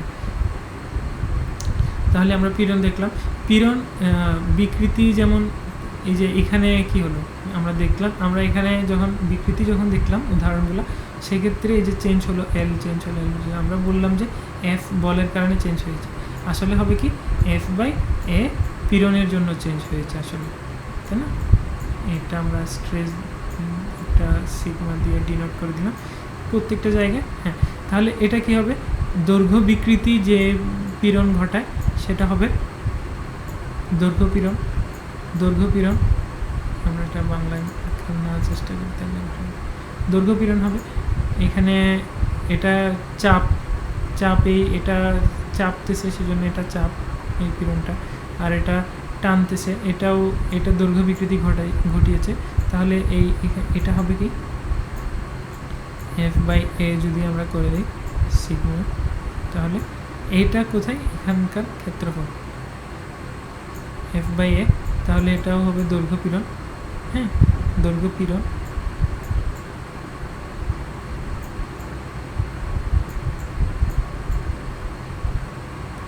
আর যখন আয়তন পীড়ন ঘটাবে তখন আমরা হিসাব করব যে সেটা আয়তন পীড়নের কারণে হয়েছে। তাহলে আমরা আপাতত পীড়ন এবং বস্তুর যে পীড়ন এবং এটা বুঝতে পারলাম। সেক্ষেত্রে এখন আমরা পরবর্তীতে করব, এখানে সবই আছে, পীড়ন, দৈর্ঘ্য পীড়ন, কৃন্তন পীড়ন বা মোচক পীড়ন কিংবা আয়তন পীড়ন। আমরা এটা দেখাই নি, হ্যাঁ আমরা ওটা একটু দেখি। এই যে এখানে যে আছে কৃন্তন বিকৃতি যে বলটা তৈরি করতেছে সেটা, সেই ক্ষেত্রে তো একই, এই যে এখানে বল কাজ করতেছে, শুধু এখানে পার্থক্যটা হচ্ছে এই সব ক্ষেত্রে দৈর্ঘ্য পীড়ন আয়তন ক্ষেত্রে আমরা যখন এফটা হিসাব করেছি, তো এফ যেই সারফেসের উপর কাজ করতেছে সেই এটা আমরা নিয়েছি দৈর্ঘ্য পীড়নের ক্ষেত্রে। আয়তন পীড়নের ক্ষেত্রেও আমরা সেটাই নিব, সেটা প্রেশার, আয়তনেরটা আলাদা। আমরা এইখানে দৈর্ঘ্যের সময় আমরা নিয়েছি কি, এই যে সারফেসের উপর বলটা কাজ করতেছে, তো যেই ক্ষেত্রের উপর সেটাই নিয়েছি। কিন্তু এই যখন আমরা ক্রিন্তন বিকৃতি হিসাব করব তখন এ হবে আসলে এখানকার এটার সাথে বলের সাথে যে স্পর্শক বরাবর যে এরিয়াটা আছে সেটাই আমাদের F/A হবে। হ্যাঁ, এই এটা আসলে এটা নট এটা না, এই জায়গাটা না, এই এরিয়াটা দিয়ে আমরা যখন ভাগ দিব সেটাই ক্রিন্তন বিকৃতি বা শেয়ারিং ফোর্স। এই জিনিসটা খুবই গুরুত্বপূর্ণ, ক্রিন্তন বিকৃতি বা শেয়ারিং ফোর্সটা।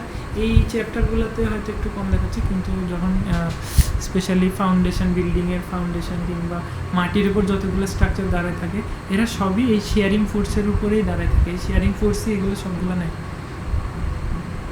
তো যখন ইঞ্জিনিয়ারিং, মেকানিক্যাল কিংবা সিভিলে যারা পড়বে তারা এই জিনিসগুলো নিয়েই আসলে পরবর্তীতে 3-4 বছর থাকবে। এখন আমরা পরবর্তীতে মুভ অন করব। এখন আমরা পীড়নের এককটা দেখব, পীড়ন আর ইয়ের যে একক সেটা দেখব। এখানে আছে, তাও আমরা একটু লিখে দেখলে মনে থাকবে বেশি। সেটা হচ্ছে যখন আমরা এই বিকৃতির হিসাবে যখন করতেছি তাহলে এটা কি, উপরে হচ্ছে একটা লেন্থ, নিচেও হচ্ছে একটা লেন্থ, তাই না? স্মলের, এই যে স্মলের এটার একক হচ্ছে মিটার, ধরলাম মিটার, আর এটার একক মিটার। তাহলে আমাদের যে রাশিটা থাকলো সেটা উপরে নিচে কাটাকাটি হয়ে গেলে তাহলে কি হবে, মাত্রা নাই, বিকৃতির কোনো মাত্রা নাই, কারণ এটা একটা রেশিও, অনুপাত। এত দৈর্ঘ্যে কত একটা অনেকটা, যে ঐকিক নিয়মের ক্ষেত্রে আমরা যখন অনুপাত করি সেরকম অনুপাত, এততে এত, তাহলে একক দৈর্ঘ্যে কত, সেখানে উপরে নিচে আমাদের রাশিটা কাটা পড়ে যায়, সেজন্য আর কোনো একক থাকে না। কিন্তু যখন পীড়নের ক্ষেত্রে যখন দেখব তাহলে পীড়নের যে একক থাকবে সেটা হচ্ছে বলের একক ডিভাইডেড বাই ক্ষেত্রফলের একক। তাহলে এসআই এককে আমরা বলের একক হচ্ছে নিউটন, আর এটা হচ্ছে মিটার স্কয়ার। তাহলে পীড়নের একক হচ্ছে নিউটন মিটার ইনভার্স 2 মিটার। এটাই হচ্ছে আমাদের পীড়নের এসআই একক। তাহলে মাত্রা কিভাবে হিসাব করা হবে, এই যে উপরে বলের মাত্রা ডিভাইডেড বাই ক্ষেত্রফলের মাত্রা দিয়ে যখন আমরা দেখব তখন আমাদের পীড়নের মাত্রা চলে আসবে। এই যে বল হচ্ছে ভর ইন্টু ত্বরণ, ml t inverse 2 divided by L square. তাহলে এল এভাবে কেটে এটাই হচ্ছে আমাদের পীড়নের মাত্রা। এসআই এককে পীড়নের ইয়ে হচ্ছে নিউটন মিটার ইনভার্স 2, আমরা সেটা দেখলামই। তাহলে বিকৃতির কোনো একক নাই, বিকৃতির এককটা হচ্ছে মিটার বাই মিটার অথবা দৈর্ঘ্য বাই দৈর্ঘ্য, যার কারণে এককটা চলে যায়। আর মাত্রাও সেম, মাত্রাও চলে যায়, কিন্তু পীড়নের একক আছে সেটা হচ্ছে newton metre inverse 2, newton per metre স্কোয়ারও বলে। আর এই পীড়নটা হচ্ছে যে এই মাত্রাটাও আছে।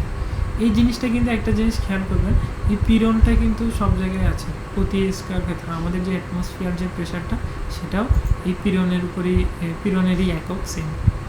মিটার কত বল পড়তেছে, কত প্রতি একক ক্ষেত্রফলে কত বল পড়তেছে অনেকটা, সেটাই ক্ষেত্রফল, সেটাই অনেকটা এরকম আর কি। তো এখানে আমরা এতটুকু শিখলাম। এরপরে আমরা যে ইয়ে করব সেটা আমরা দেখব যে হুকের সূত্র, হুকস ল।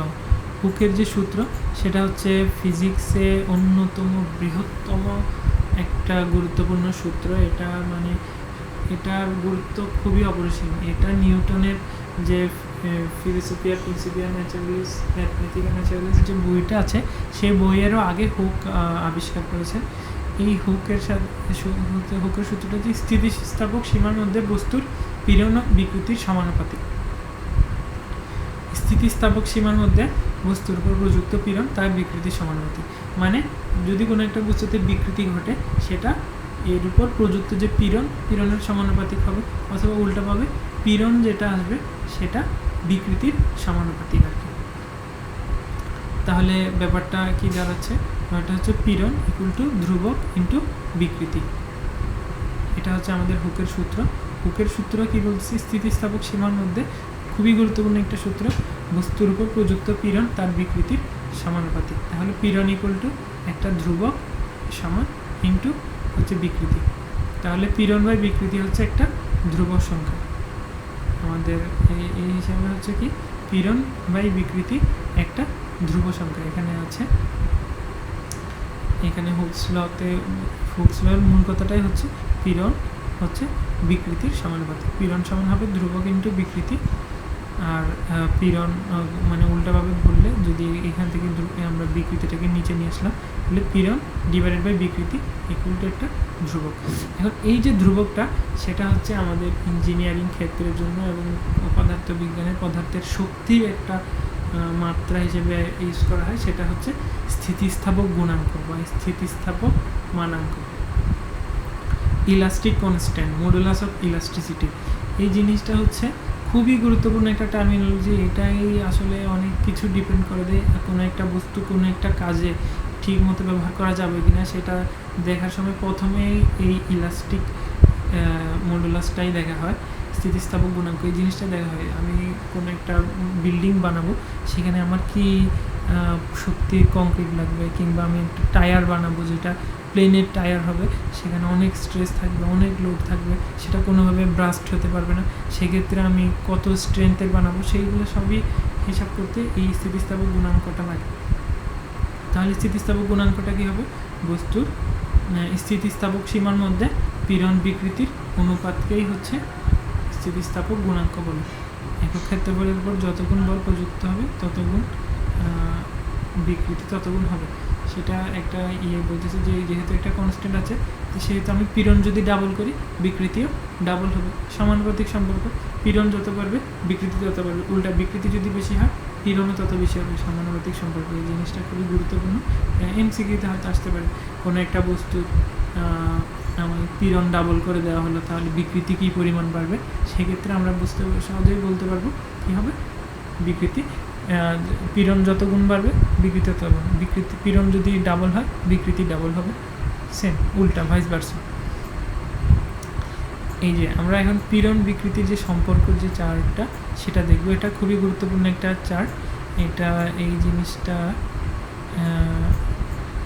প্রায়ই লাগে। এটা আমরা এখানে মূল বিষয়ে দেখবো, আপনারা বইতে যেহেতু আছে সেহেতু পড়ে নেবেন, এখানে অনেক টার্মিনোলজি আছে। আমি এই গ্রাফটা এখানে একটু আলাদা করে দেখাই দিই।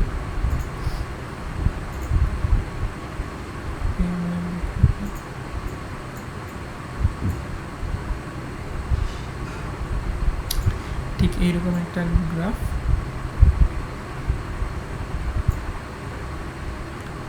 হ্যাঁ,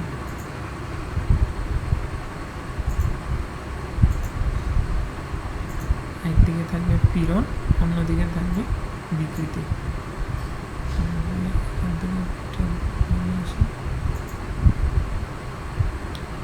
আমাদের একদিকে থাকবে পীড়ন,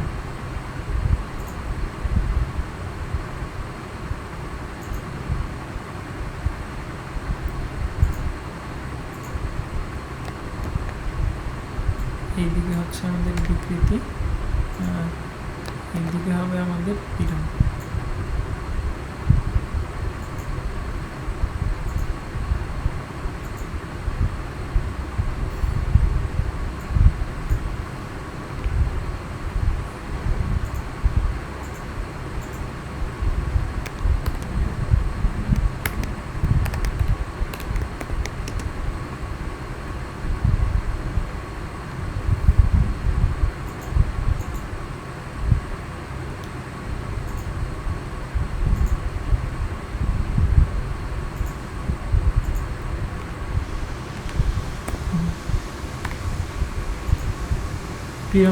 পীড়ন বাই বিকৃতির যে চার্টটা সেটা আমরা এখন আঁকবো।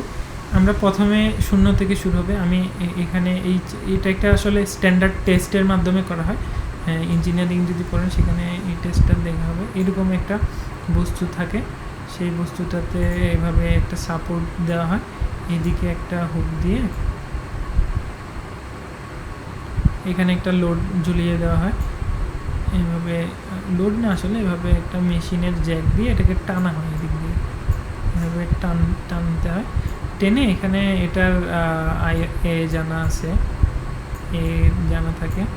এখানে এবার ফোর্স ভ্যারি করে করে এখানে কি পরিমাণের বিকৃতি হচ্ছে সেটা দেখা হয়। তাহলে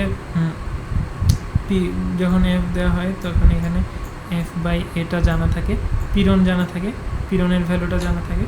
এরপরে দেখা হয় যে বিকৃতি কত পরিমাণে এতে কী পরিমাণ বিকৃতি হচ্ছে। প্রথমে দেখা যায় যে এইভাবে আমরা সবুজ দিলাম প্রথমটা, এইভাবে পীড়ন যত বাড়াবে বিকৃতি সমানুপাতিকভাবে বাড়তে থাকবে। এটা স্ট্রেট লাইন হবে। আচ্ছা আমরা একটা স্ট্রেট লাইন দিই, হ্যাঁ আচ্ছা স্ট্রেট লাইন না, এভাবে আমি আঁকি। এভাবে পীড়ন বাড়তে থাকবে, বিকৃতি বাড়তে থাকবে, পীড়ন বাড়তে থাকবে, বিকৃতি বাড়তে থাকবে, এভাবে বাড়বে একটা পজিশন পর্যন্ত এটা সমানুপাতিক থাকবে। এই যে পয়েন্ট পর্যন্ত সমানুপাতিক থাকবে। সমানুপাতিক মানে এটা হুকের সূত্র মেনে চলবে এই পরিমাণ পর্যন্ত আমাদের যে এটা আছে সেটা হুকস ল মেনে চলবে।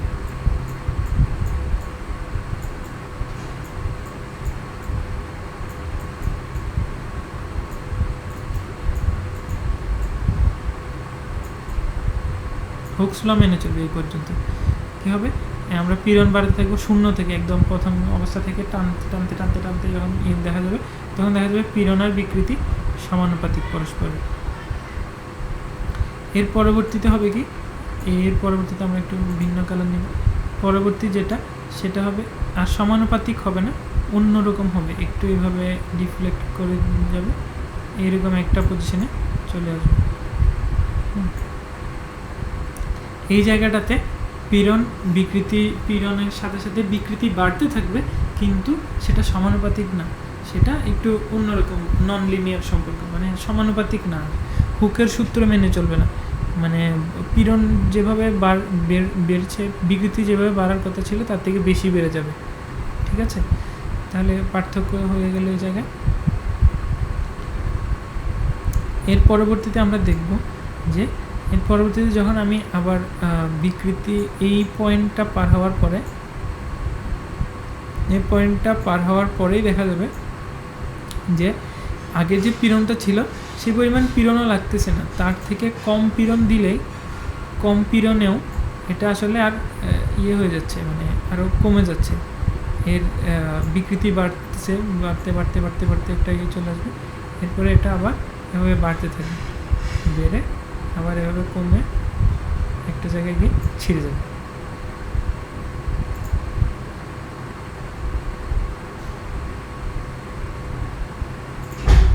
একটা পজিশন পর্যন্ত তাহলে কি হলো, এখানে কয়টা পার্ট আমরা এখানে ডিনোশন করি, এ বি দেখলাম, এখানে সি দেখলাম, এখানে একটা পয়েন্ট ডি দেখব,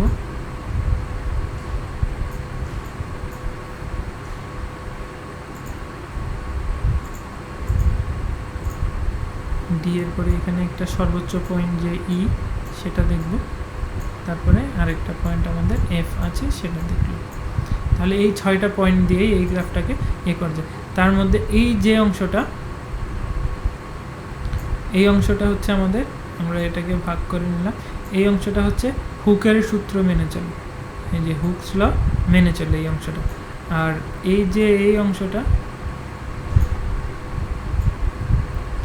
অংশটা হুকের সূত্র মেনে চলে না, কিন্তু পীড়নের সাথে সাথে বিকৃতি বাড়তে থাকে, কিন্তু হুকের সূত্র অনুযায়ী হয় না, আরও বেশি হয়। এই যে এরপরে দেখা যাচ্ছে যে পীড়ন আসলে কমালেও বিকৃতি বাড়তে থাকে এইখানে এই পয়েন্ট পর্যন্ত। এর পরবর্তীতে দেখা যায় যে পীড়নের সাথে সাথে আবার বিকৃতি বাড়তে থাকে, বেড়ে একটা সর্বোচ্চ পয়েন্টে চলে আসে, যে হাইয়েস্ট পয়েন্টে আসে। এটাকে স্ট্রেস হার্ডেনিং বলে ইঞ্জিনিয়ারিং ভাষায়, বাট এখন দরকার না। এভাবে বাড়তে থাকবে, এরপরে আবার কমে শেষ পর্যন্ত এসে ছিঁড়ে যাবে, একটা বস্তুটা একদম ছিঁড়ে গেছে, এরপরে তো আর কোনো ইয়ে নেই। এবং এই পয়েন্টের পরে এই যে এখানে যে সি পয়েন্টটা আছে, হুকের সূত্রের পরবর্তীতেও যে আসতেছে, এরপরেও যে সি পর্যন্ত যে আসছে, এই পর্যন্ত যে এই ইয়েটা, সেটাই হচ্ছে আমাদের ইল্ড পয়েন্ট বা নথি পয়েন্ট, নথি বিন্দু বলতেছে বইয়ের ভাষায়, সেটা হচ্ছে ইল্ড পয়েন্ট। এটা খুবই গুরুত্বপূর্ণ একটা জিনিস, টার্মিনোলজি। এটা অনেকটা শক্তি ডিটারমিন করে। এই যে এখানে হুকের সূত্র অনুযায়ী যে পরিমাণে যে ইয়েটা আছে এবং এই পর্যন্ত যে ইয়েটা আছে, এই পর্যন্ত যদি পীড়ন দেওয়া হয় এবং এরপরে যদি আবার মানে হুকের সূত্র পর্যন্ত যে সমানুপাতিক যে সম্পর্ক যতটুকু পর্যন্ত থাকে, এই পর্যন্ত পীড়ন দিয়ে যদি আবার পীড়ন বন্ধ করে দেওয়া হয়, তাহলে বস্তুটা আবার আগের অবস্থায় চলে আসে। বস্তুতে কোনো পার্মানেন্ট ডিফরমেশন হয় না, কোনো পার্মানেন্টলি কোনো চলে আসে না, এটা আগে যে অবস্থায় ছিল সেই অবস্থায় চলে আসে। কিন্তু যখন দেখা যায় যে এর পার হয়ে যায়, যখন এই যে ইল্ড নথি পয়েন্টটা যখন পার হয়ে যায়, এরপরে দেখা যায় বস্তুতে কিছু পরিমাণে স্থায়ী ডিফরমেশন চলে আসে। এটা আমরা এখানে দেখি যে এইরকম একটা বস্তু আছে, এটা এই পয়েন্ট পর্যন্ত বল রিমুভ করে ফেললে সেটাই আগের সাইজ মতোই থাকে, তেমন কোনো চেঞ্জ হয় না। কিন্তু যখন এই পয়েন্টটা পার হয়ে যখন ডি পয়েন্টে আসে, তখন এর মধ্যে সব সময় একটা ইয়ে থাকবে, একটা ডিফরমেশন থেকেই যায়।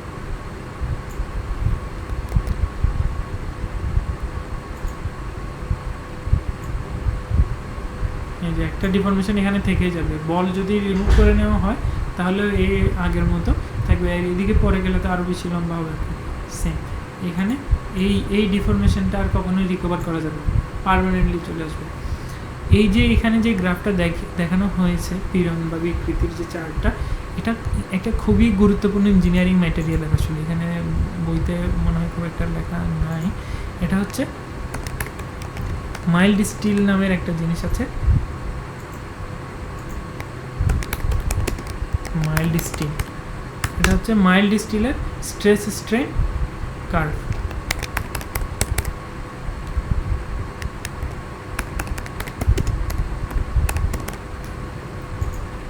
তো এটা আমি এমনি জানানোর জন্য আপনাকে বললাম, কিন্তু এই জিনিসটা হচ্ছে যত ধরনের বিল্ডিং আছে, যত ধরনের রিইনফোর্সমেন্ট জিনিস আছে, সব জায়গায় এই ক্যারেক্টারিস্টিক্সটাকে কাজে লাগানো হয়।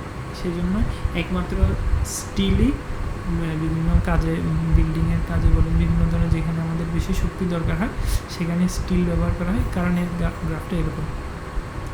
তাহলে এখানে বোঝা গেল এখানে গুরুত্বপূর্ণ কিছু টার্মিনোলজি আছে, যেমন এই যে সি পয়েন্টে যেটা বললাম ইল্ড পয়েন্ট, যেটার পরে গেলে সেখানে পার্মানেন্টলি ডিফরমেশন চলে আসে, সেই পয়েন্টে সেটার সংজ্ঞা টঙ্গা ওখানে দরকার আছে। আর এই বি পয়েন্ট পর্যন্ত, এ থেকে বি পর্যন্ত, এটা হচ্ছে স্থিতিস্থাপক সীমা বলা হয় অনেকটা। সি পর্যন্ত মানে এই পরিমাণ পর্যন্ত বল দিলে ফোর্স যদি এই পরিমাণে থাকে তাহলে এর ভিতর কোনো পার্মানেন্ট ডিফরমেশন আসবে না, অথবা বস্তুটাতে স্থায়ী বিকৃতি আসবে না। বস্তুটা বল রিমুভ করে দিলে আবার আগের অবস্থায় চলে আসবে। এখন আমরা পরবর্তীতে দেখব। হ্যাঁ, এখানে আমাদের আরও আছে এই জিনিসগুলো এখানে ব্যাখ্যা করা আছে, একটু ইয়ে করে দেখবেন। এখানে যে ইস্পাতের রাবারের চেয়ে বেশি স্থিতিস্থাপক কেন?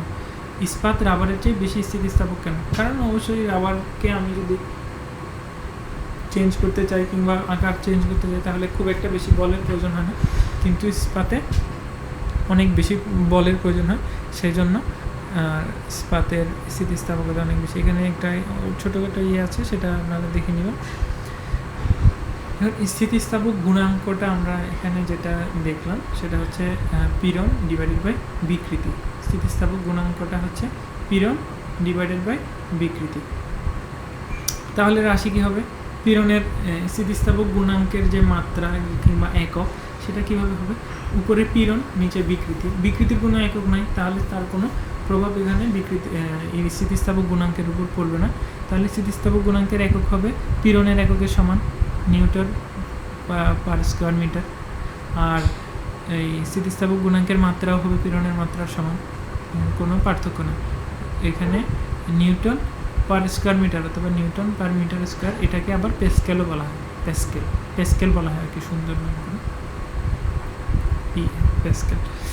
এখন আমরা এর পরবর্তীতে যেটা আছে সেটা এখানে একটু এর মাধ্যমে দেখানো হয়েছে ইয়ংয়ের স্থিতিস্থাপক গুণাঙ্ক। আমরা হুকস লর মধ্যে যে স্থিতিস্থাপক গুণাঙ্কটা পেয়েছি পীড়ন ডিভাইড বাই বিকৃতি, সেই একই, কিন্তু যখন দৈর্ঘ্যের ক্ষেত্রে হবে, যখন আমরা শুধু এই দৈর্ঘ্যের ক্ষেত্রে চিন্তা করব, দৈর্ঘ্যের ক্ষেত্রে মানে আমরা যখন এভাবে শুধু দৈর্ঘ্যের ক্ষেত্রে চিন্তা করব, দৈর্ঘ্য পীড়ন বা দৈর্ঘ্য বিকৃতির ক্ষেত্রে, এই যে এই দৈর্ঘ্য পীড়ন বা দৈর্ঘ্য বিকৃতির ক্ষেত্রে, দৈর্ঘ্য বিকৃতির ক্ষেত্রে যখন আমরা দৈর্ঘ্য পীড়নের ক্ষেত্রে যখন আমরা হিসাব করব, সেই ক্ষেত্রে তখন এই যে স্থিতিস্থাপক গুণাঙ্কটা, অর্থাৎ যেটা হচ্ছে আমাদের পীড়ন বাই বিকৃতি যে রাশিটা, সেটা হচ্ছে আমাদের কি হবে, স্থিতিস্থাপক গুণাঙ্ক যেটা, সেটা হচ্ছে স্থিতিস্থাপক গুণাঙ্ক। আমরা এখানে লিখি আমরা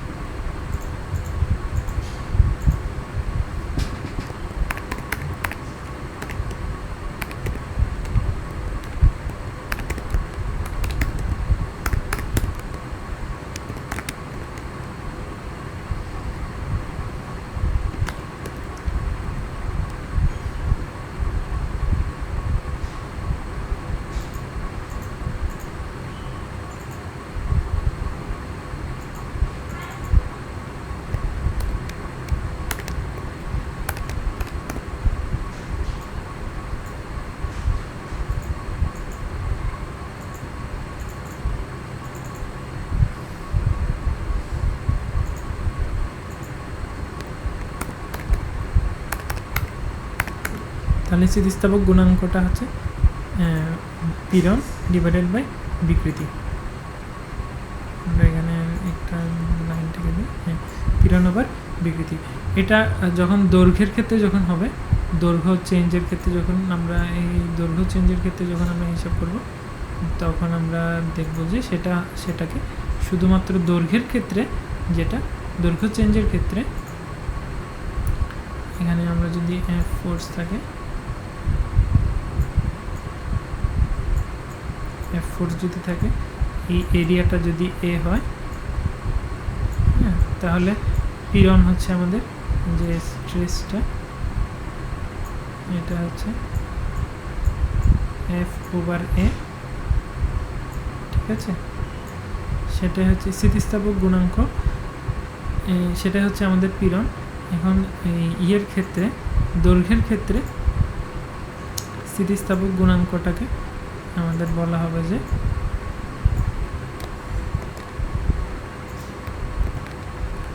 ইয়ংয়ের গুণাঙ্ক।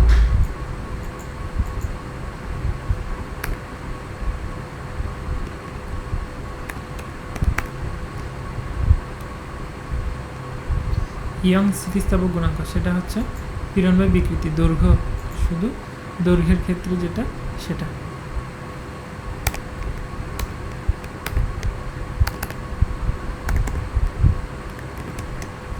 দৈর্ঘ্য পীড়ন ডিভাইডেড বাই দৈর্ঘ্য বিকৃতি, ঠিক আছে। শুধু সেই দৈর্ঘ্যের ক্ষেত্রে যেটা, সেটাই হচ্ছে ইয়ংয়ের, কারণ এটা খুবই গুরুত্বপূর্ণ, দৈর্ঘ্যের জিনিসটা সব জায়গায় লাগে, সেই জন্য সেটাকে আলাদা করে নাম দেওয়া হয়েছে। তাহলে আমরা এখানে যদি আমরা সেটা লিখি তাহলে কি হবে,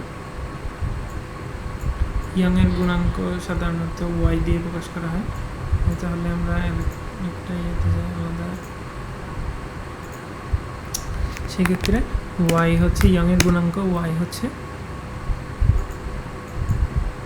এখানে আমাদের এর মধ্যে আরেকটা এফ ডিভাইডেড বাই এ, আর নিচের ক্ষেত্রে হচ্ছে বিকৃতি, বিকৃতির ক্ষেত্রে আমাদের হবে small L divided by capital এল,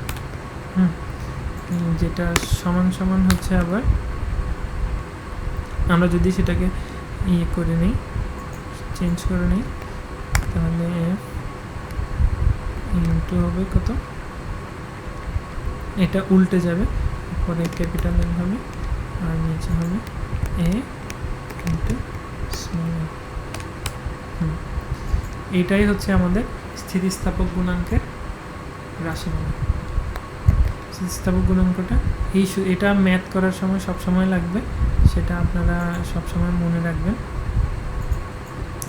ম্যাথের জন্য কিন্তু সব সময় লাগবে এই জিনিসটা, ম্যাথের জন্য লাগবে। ম্যাথের প্রায় সূত্র, এই সূত্রটাই মানে বেশিরভাগ সময় কাজে লাগবে।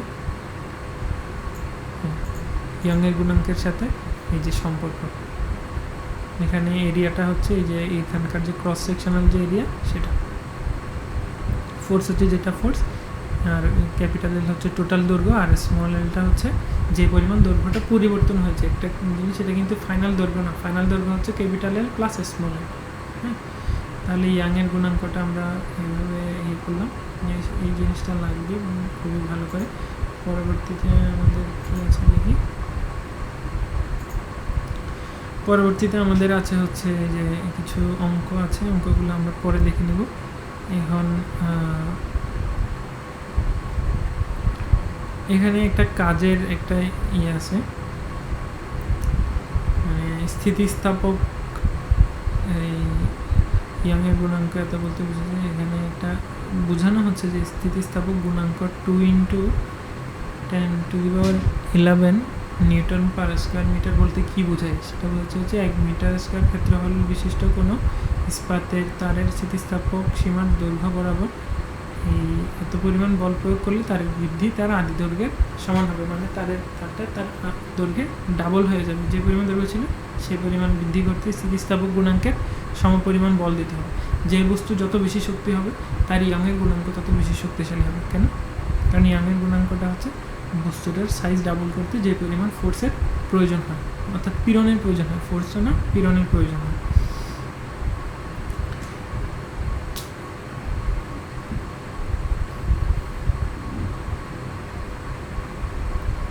এখানে ইয়ংয়ের গুণাঙ্কের অন্যান্য যে গুণাঙ্কগুলো আছে, ইয়ংয়ের গুণাঙ্ক ওয়াই, যখন আমরা ক্রিন্তন পীড়ন কিংবা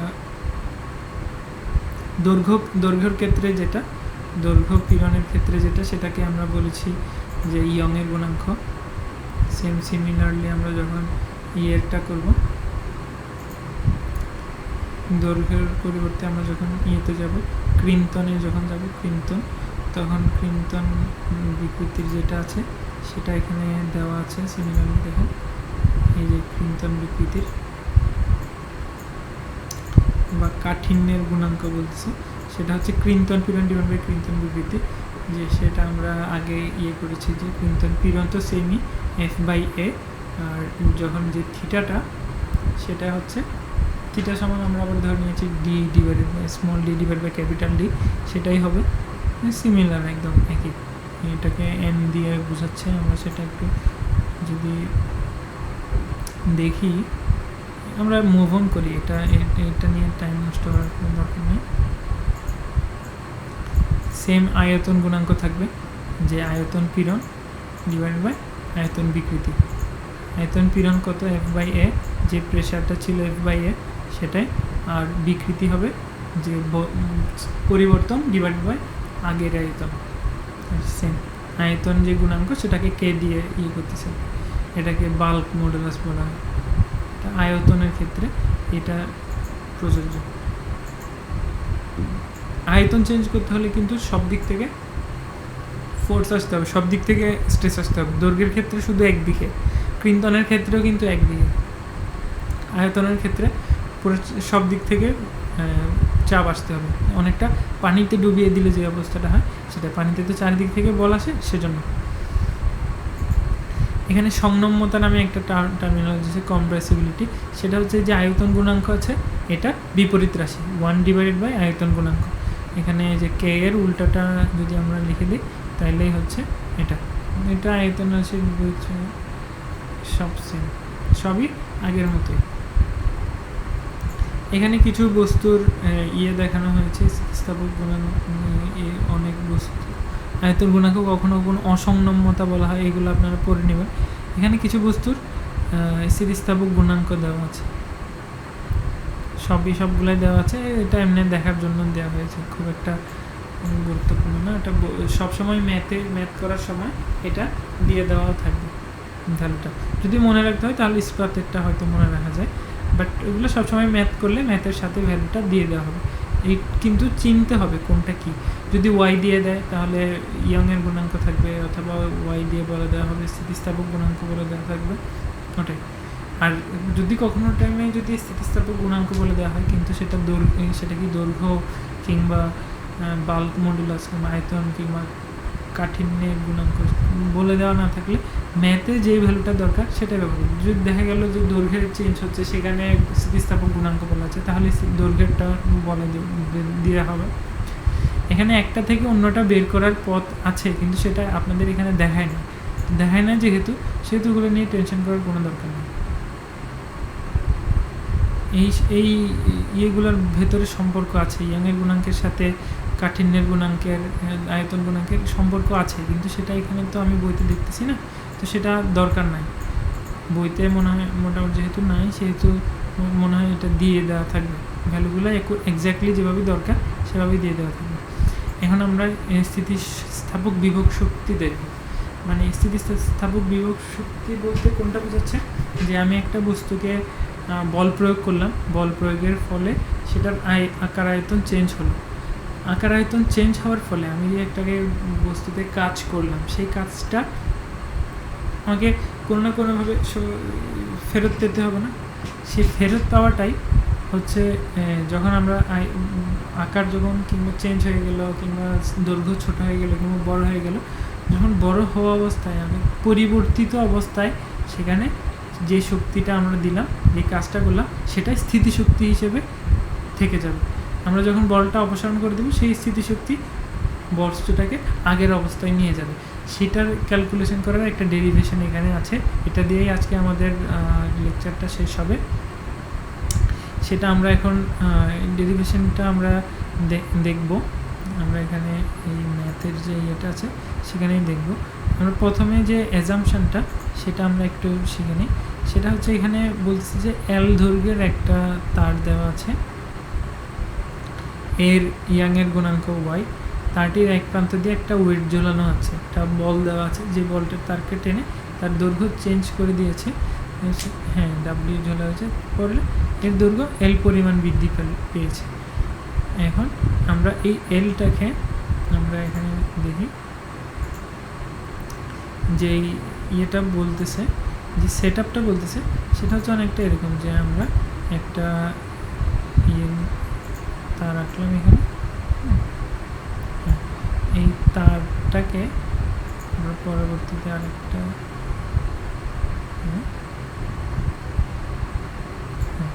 এভাবে এর দৈর্ঘ্য চেঞ্জ হলো। এল দৈর্ঘ্যের একটা আমার বস্তু ছিল, এই পর্যন্ত আমাদের ছিল ক্যাপিটাল এল। এখন আমরা এর প্রান্তে এফ পরিমাণের বল ঝোলানোর ফলে এটা আকার চেঞ্জ হয়ে দৈর্ঘ্য চেঞ্জ হয়ে এল পরিমাণের দৈর্ঘ্য বৃদ্ধি পেল।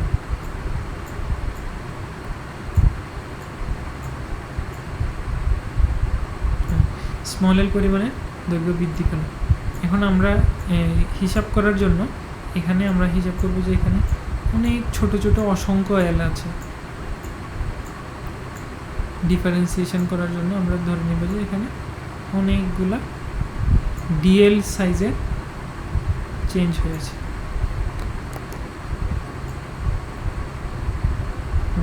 এখানে অনেকগুলো ছোট ছোট ডিএল সাইজের সেগমেন্ট আছে, অনেকগুলো ছোট ছোট ছোট ছোট ছোট ছোট ডিএল ডিএল ডিএল ডিএল মিলে সব মিলিয়ে এল হয়েছে। তাহলে ডিএলকে আমরা যখন ইন্টিগ্রেশন করব তখন আমরা পুরো এলটা পাবো।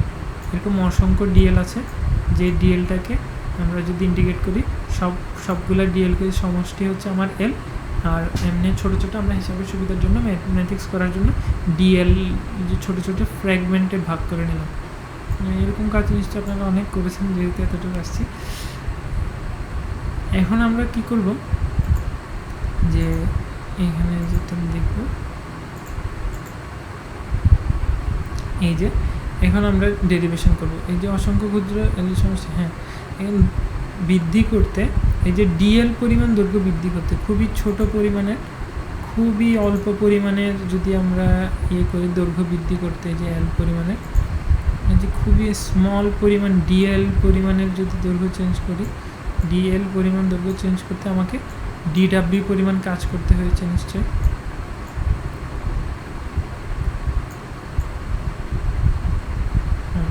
আমরা কাজকে ডাব্লিউ হিসেবে ধরে নিচ্ছি, ডিডাব্লিউ পরিমাণ কাজ করতে হয়েছে। তাহলে এই ডিডাব্লিউটার সংজ্ঞা হবে কি, ডিডাব্লিউ সমান সমান কী হবে, আমি একটা বল প্রয়োগ করেছি, বল প্রয়োগে সেখানে দৈর্ঘ্যের চেঞ্জ হয়েছে কিংবা একটা সরণ হয়েছে, তাহলে ফোর্স বল ইন্টু সরণ, এটা আমরা নিশ্চয়ই শিখে আসছি। বল ইন্টু সরণই হচ্ছে কাজ, কি পরিমাণ সরণ হয়েছে সেটা।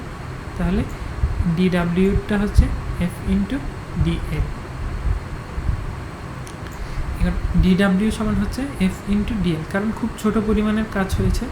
এই খুব ছোট ডিএল কাজ করতে ডিএল পরিমাণে সরণ ঘটাতে আমার যে পরিমাণে কাজ লেগেছে সেটা হচ্ছে এফ ইন্টু ডিএল। এখন আমরা যদি এটাকে ইন্টিগ্রেট করি তাহলে আমরা টোটাল এল পরিমাণে চেঞ্জ করতে আমার কী পরিমাণ কাজ হয়েছে সেটা আমরা পেয়ে যাব। তাহলে আমরা এখন ইন্টিগ্রেশন করব, সেটা আমরা অন্য জায়গায় করি।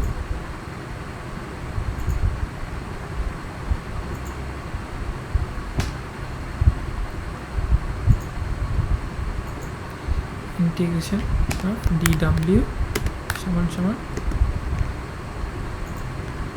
ইন্টিগ্রেশন করব, কিন্তু এখানে দুইটাই থাকবে। আপার লিমিট হচ্ছে স্মল এল, লোয়ার লিমিট হচ্ছে 0। 0 থেকে এল পরিমাণ দৈর্ঘ্য চেঞ্জ করতে আমার যেটা হয়েছে এফ ইন্টু ডি এল। এইটাকে আমরা যদি ইন্টিগ্রেট করি তাহলেই আমরা পেয়ে যাব হচ্ছে কি ডিডাব্লিউটা পেয়ে যাব। ডিডাব্লিউতে মানে আমরা যে ডিডাব্লিউটা দেখেছি যে খুবই অল্প পরিমাণ দৈর্ঘ্য চেঞ্জ করতে যে পরিমাণ বল প্রয়োজন, যে বল খুব অল্প পরিমাণ যে পরিমাণ কাজ দরকার হয় সেটা। এখন পুরো এল থেকে যখন 0 থেকে এল পর্যন্ত পুরোটা যখন আমরা ইন্টিগ্রেট করব তখনই আমরা পেয়ে যাব আর কি, পরবর্তী যে সেটা পেয়ে যাব। এখন পরবর্তীতে আমরা এফ এর যে সেটা আমরা বের করব, ইয়ংয়ের গুণাঙ্কের সাথে এফ এর যে সম্পর্ক সেটা আমরা বের করব। একটু আগে আমাদের যেটা ছিল আর কি সেটা আমরা ইয়ংয়ের গুণাঙ্ক সমান আমরা কি বুঝতে পারছি, কি বের করেছিলাম। ইয়ংয়ের গুণাঙ্ক ছিল দৈর্ঘ্য, এইভাবে আমরা রাশিটা বের করেছিলাম। আবার দেখাই এখানে আমরা উপরে ছিল এফ বাই এ, পীড়ন ছিল, নিচে বিকৃতি ছিল, বিকৃতিকে আমরা এভাবে বের করেছি small L divided by capital L দিয়ে, এভাবে ছিল। এইখান থেকে আমরা এফটাকে বের করব, অথবা আমরা আরেকটা লাইন শর্টকাট করি, এফ ইন্টু হচ্ছে ক্যাপিটাল এল এ, আমরা এটাকে উল্টিয়ে এখানে নিচে নিয়ে আসলাম, তাহলে হচ্ছে স্মল এল হবে। এইখান থেকে আমরা পরবর্তীতে কি করব, এফটাকে বের করব। এফ এখানে আমরা একটু আমরা জানি যেটা বাংলা, তাহলে এই রাশির থেকে আমরা যদি এফ বের করি তাহলে কি হবে, আমরা এদিকে আছে ওয়াই, এটা এই তিনটা একসাথে হয়ে যাবে, নিচে এল আসবে। তাহলে বোঝা গেল যে এখানে এফ আছে, এই যে এ এল, এই দুটো ওয়াই এর সাথে চলে যাবে, ওয়াই এ এল, আর নিচে থাকবে আমাদের শুধু ক্যাপিটাল এল। তাহলে আমরা এই যে এফ এর যে ভ্যালুটা আছে এই ভ্যালুটা আমরা এই ইকুয়েশনে নিয়ে আসব। তাহলে কি হয়, কি দাঁড়াবে, তখন আমরা দেখব, আচ্ছা আমরা এখানেই করি যেহেতু এখানে জায়গা আছে। এফ এর যে সেটা আমরা এখানে ভগ্নাংশ আকারে করে দিই, যে Y A L divided by L, আমরা তো ইন্টিগ্রেশন করতে ভুলে গেছি, ইন্টিগ্রেশন থাকবে 0 থেকে এল লিমিটের জন্য ইন্টিগ্রেশন করতেছি আমরা, সেই জায়গায় এখানে থাকবে ওয়াই এ স্মল এল আর নিচে থাকবে আমাদের ক্যাপিটাল এন, এটা হচ্ছে এফ থেকে আসছে। আর যখন আমরা এখানে ইয়ে দিব, বাইরে আছে ডিএল, ডিএলটা আগেই আছে, তাহলে এখানে এল আছে ডিএল আছে, তাই না? এখন আমাদের এই যে ক্যাপিটাল এ, সেটা তো কনস্ট্যান্ট, সেটা তো চেঞ্জ হচ্ছে না। ওয়াই হচ্ছে ইয়ংয়ের গুণাঙ্ক, এটাও কনস্ট্যান্ট। আদি দৈর্ঘ্য এল, এটাও কিন্তু চেঞ্জ হবে না, কারণ এটা আগে আদি দৈর্ঘ্য তো একটা কনস্ট্যান্ট রাশি। তাহলে যে তিনটা কনস্ট্যান্ট রাশি আছে সেগুলোকে আমরা ইন্টিগ্রেশনের বাইরে নিয়ে আসতে পারি। ওয়াই এ ক্যাপিটাল এল, আর পরবর্তীতে আমরা এখানে গুণ দিয়ে, এখন আমাকে ইন্টিগ্রেশন করতে হবে শুধু কিসের, integration of L dot D L, তাই না? এখানে হচ্ছে 0, এখানে হচ্ছে আমাদের এল। এখন এল ডট ডিএল মানে এল ইন্টু ডিএল, এটার ইন্টিগ্রেশন কী হবে? এটার integration X dx, integration of X dx, যেটা আমরা সবাই জানি, সেটা হচ্ছে এল স্কোয়ার বাই 2। যেহেতু ফাইনাল, সেহেতু এখানে আর কোনো ইয়ে আসবে না, তো আমরা একসাথে লিখে দিই পুরো রাশিটা। ওয়াই এ, নিচে হচ্ছে ক্যাপিটাল এল, একেবারে আমরা এখানে লিখে দিব যে পরে হচ্ছে এল স্কোয়ার দিয়ে নিই, এল স্কোয়ার ডিভাইডেড বাই 2 দিয়ে দিলাম। এটাই হচ্ছে আমাদের ফাইনাল ইন্টিগ্রেশনের পরে যে রাশিটা, সেটা। এখন আমরা এটাকে ভাগ করব, ভাগ করে পীড়ন বিকৃতিতে নিয়ে আসবো, দেখা যাবে যে এটা আসলে একটা পীড়ন আর এটা হচ্ছে বিকৃতি। এখানে দেখুন এই যে এফটা,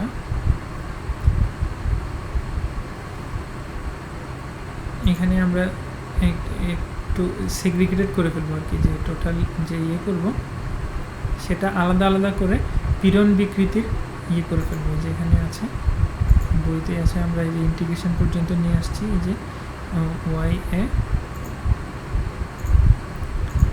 একটু বড় করে, হ্যাঁ, এই যে আমরা এইটাতেই আসছি, half into Y A L square divide by L.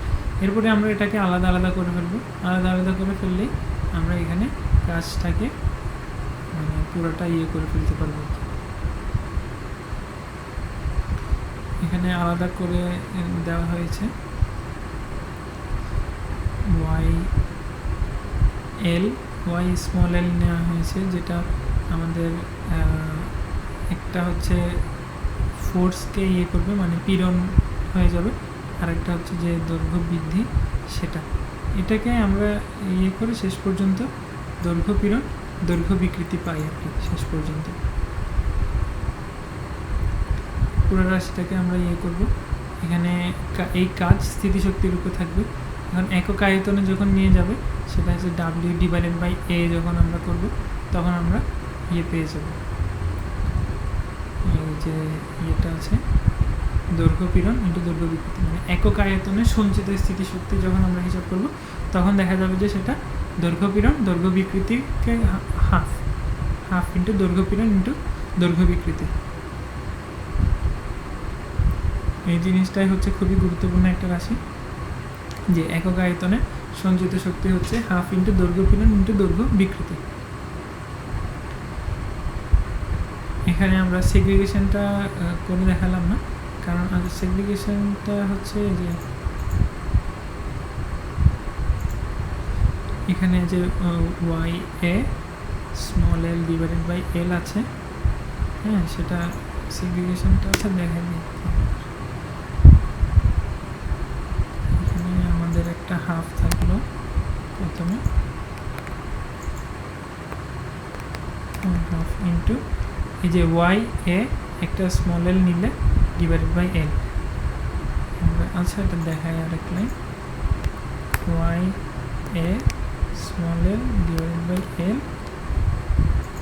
Into হচ্ছে স্মল এল, এটা সমান হচ্ছে এখানে যে F, F into L, half into F into L, সেটাই হচ্ছে আমাদের যে এখানে যেমন দেখালাম, সেটাই হচ্ছে আমাদের কৃতকাজ। কৃতকাজকে যদি আমরা এ দিয়ে মানে ভলিউম দিয়ে ভাগ দিই ভি দিয়ে, সেই ক্ষেত্রে আমরা পাবো হাফ ইন্টু দৈর্ঘ্য পীড়ন ইন্টু দৈর্ঘ্য বিকৃতি। এই সিমিলার জিনিসটা একই ইন্টিগ্রেশন একই ইয়েটা এই ভলিউম আয়তন বিকৃতির জন্য করা আছে, আবার কৃন্তন বিকৃতির জন্য করা আছে। সেম সেম জিনিসই, একই ক্যালকুলেশন, একই লজিক, সবই সেম। সব ক্ষেত্রে এই শক্তি ঘনত্ব বা একক আয়তনের যে সঞ্চিত বিভব শক্তি বা স্থিতিশক্তি সেটা দেখা যাবে হাফ ইন্টু পীড়ন ইন্টু বিকৃতি। এই এতটুকুই হচ্ছে আমাদের এই ডেরিভেশনটা মোটামুটি আসে হয়তো মাঝে মধ্যে, খুবই ছোট, খুবই সহজ, একটু চেষ্টা করলে এই তিনটাই থাকবে, তিনটাই একটু চেষ্টা করবেন। আর আমরা এখানে একটা বল স্প্রিংয়ের জিনিসটা আলোচনা করে দেবো খুবই শর্টকাটে। সেটা হচ্ছে স্প্রিংয়ের যে ইয়েটা আছে সেটা হচ্ছে স্প্রিংয়ের একটা বল ধ্রুবক আছে, মানে হচ্ছে স্প্রিং যদি আমাদের এরকম একটা যদি স্প্রিং থাকে, আমরা যে স্প্রিংটা আগে দেখলাম,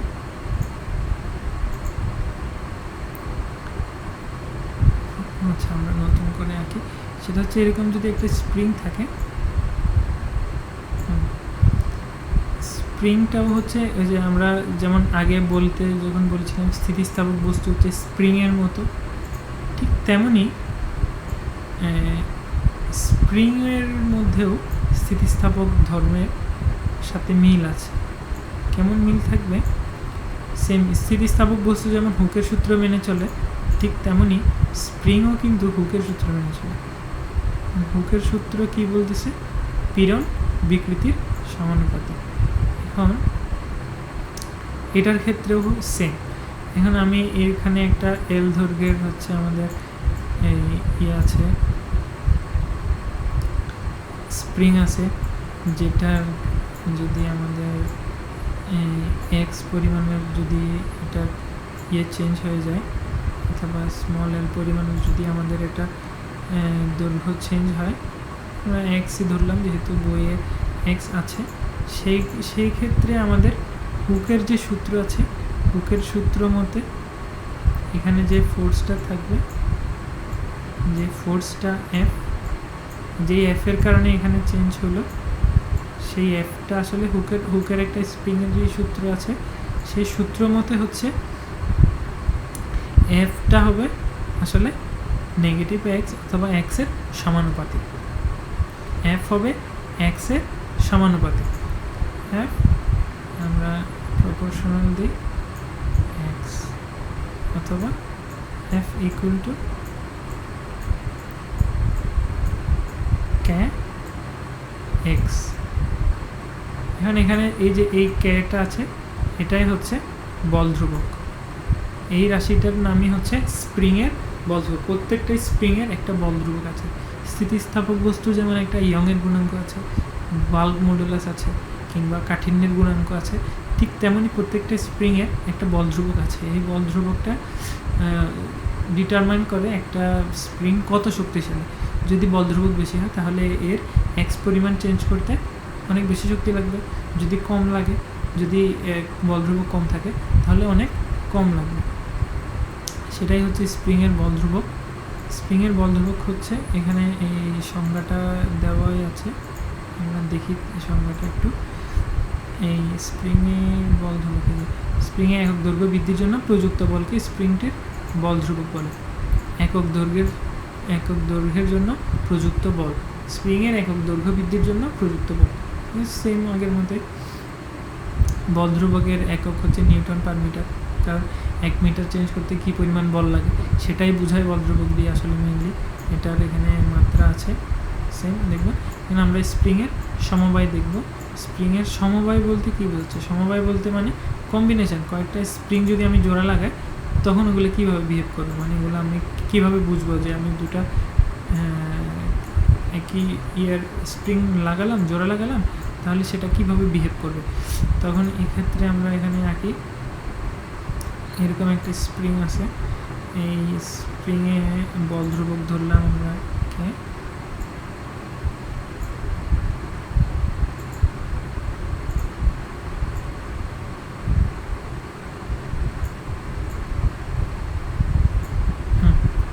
এখানে আমরা কে বল ধ্রুবকের একটা, এই যে কে বল ধ্রুবকের একটা স্প্রিং আমি এখানে লাগালাম। হ্যাঁ, কে বল ধ্রুবকের একটা স্প্রিং আছে। এবার এইরকম কে বল ধ্রুবকের যদি আমরা আরও দুইটা স্প্রিং এইভাবে জোড়া লাগাই সিরিয়ালি ইলেকট্রিক কানেকশানের মতো, সিরিজ কানেকশান বলে এই জিনিসটাকে, আমরা সিরিজে যদি লাগাই একটা, তার পিছন পিছন আরেকটা লাগানো, আর এই দিকে যদি আমাদের এফ বল কাজ করে, সেই ক্ষেত্রে এটা মানে এই স্প্রিংটা কীভাবে বিহেভ করবে, তখন আমরা ধরে নিলাম যে এটা আসলে দুইটা স্প্রিং, দুইটা আলাদা আলাদা K1 K2। সেই ক্ষেত্রে কী হবে, আমরা যদি এখানে এফ বল যদি প্রয়োগ করি, তাহলে এই এফ বলটা এখানেও কিন্তু এফই বল, তাই না, এখানেও বলের পরিমাণ এফ, তাহলে দুইটাই আলাদা আলাদা করে ডিফরমেশন হবে। তাহলে স্প্রিং 1 আর এটা স্প্রিং 2, স্প্রিং 1 আর 2 এর ক্ষেত্রে টোটাল যে দুইটা, এই দুইটারই যে টোটাল যে ডিফরমেশন, ধরলাম আগে যদি সাইজ কম থাকতো, টোটাল ডিফরমেশন যদি এক্স হয়, এক্স ইকুয়াল টু হবে কত কত, x1 প্লাস x2 হবে। এখন আমরা জানি যে f is proportional to x, অথবা f equal to kx।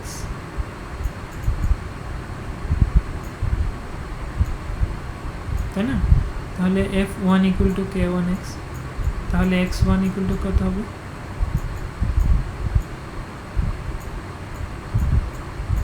x1 equal to হচ্ছে আসলে f1 ডিভাইডেড বাই এই যে k,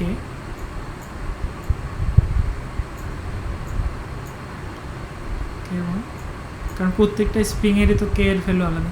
তাহলে এই ক্ষেত্রে আমাদের f এর ভ্যালু সেম, সেই ক্ষেত্রে আমরা এখানে লিখব f ডিভাইডেড বাই, এখানে যে প্রথমটা বল ধ্রুবক K1, তারপর দ্বিতীয়টা বল ধ্রুবক f ডিভাইডেড বাই K2। ঠিক আছে, এখন আমরা যেহেতু করব, কম্পেয়ার করব, তখন আমরা ধরে নিলাম যে এখানে আমরা আরেকটা স্প্রিং নিয়েছি যেটার স্প্রিং ধ্রুবক K। ঠিক আছে, এটাকে আমি যখন f বল প্রয়োগ, সেম f বল প্রয়োগ করলাম, এই যে এখানে যে বল f, সেই সেম বল যখন প্রয়োগ করলাম, তখনও তার ডিফরমেশন হলো x, তখন এটার ডিফরমেশন হলো x, এই xটা এটার সমান, এইটার সমান। তো ধরে নিলাম একটা কাল্পনিক যেটা স্প্রিং, যেটার x এর ভ্যালু, এই দুইটার কম্বাইন্ড x এর ভ্যালু সমান x1 প্লাস x2 সমান, তাহলে সেই ক্ষেত্রে আমাদের f এর ইয়েটা হচ্ছে f ডিভাইড বাই k। তাহলে এই স্প্রিংয়ের যে সিরিজটা বা সমাবেশ বা কম্বিনেশন যেটা, এটার কে কত হবে সেটা আমরা ডিটারমাইন করতে পারবো কীভাবে, এভাবে, কারণ এই দুটো সেম, এক্স এর ভ্যালু আর এক্স ইকুয়াল টু, এখন আমি এক্স এর এই ভ্যালুটা এখানে x1 প্লাস x2, এইটার তো এটা সমান, এটা আমরা এখানে বসালাম, সেক্ষেত্রে হবে কি f divided by k1 plus k2, f divided by k2।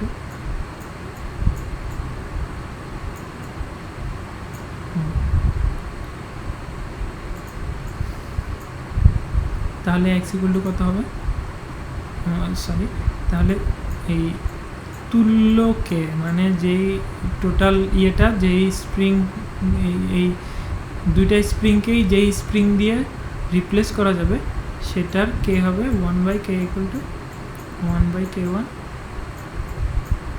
Plus 1/k2।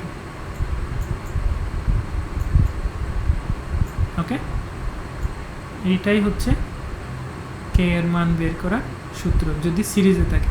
আর যদি প্যারালালে থাকে, সিমিলারলি আমরা প্যারালালি দুটা স্প্রিং ব্যবহার করব।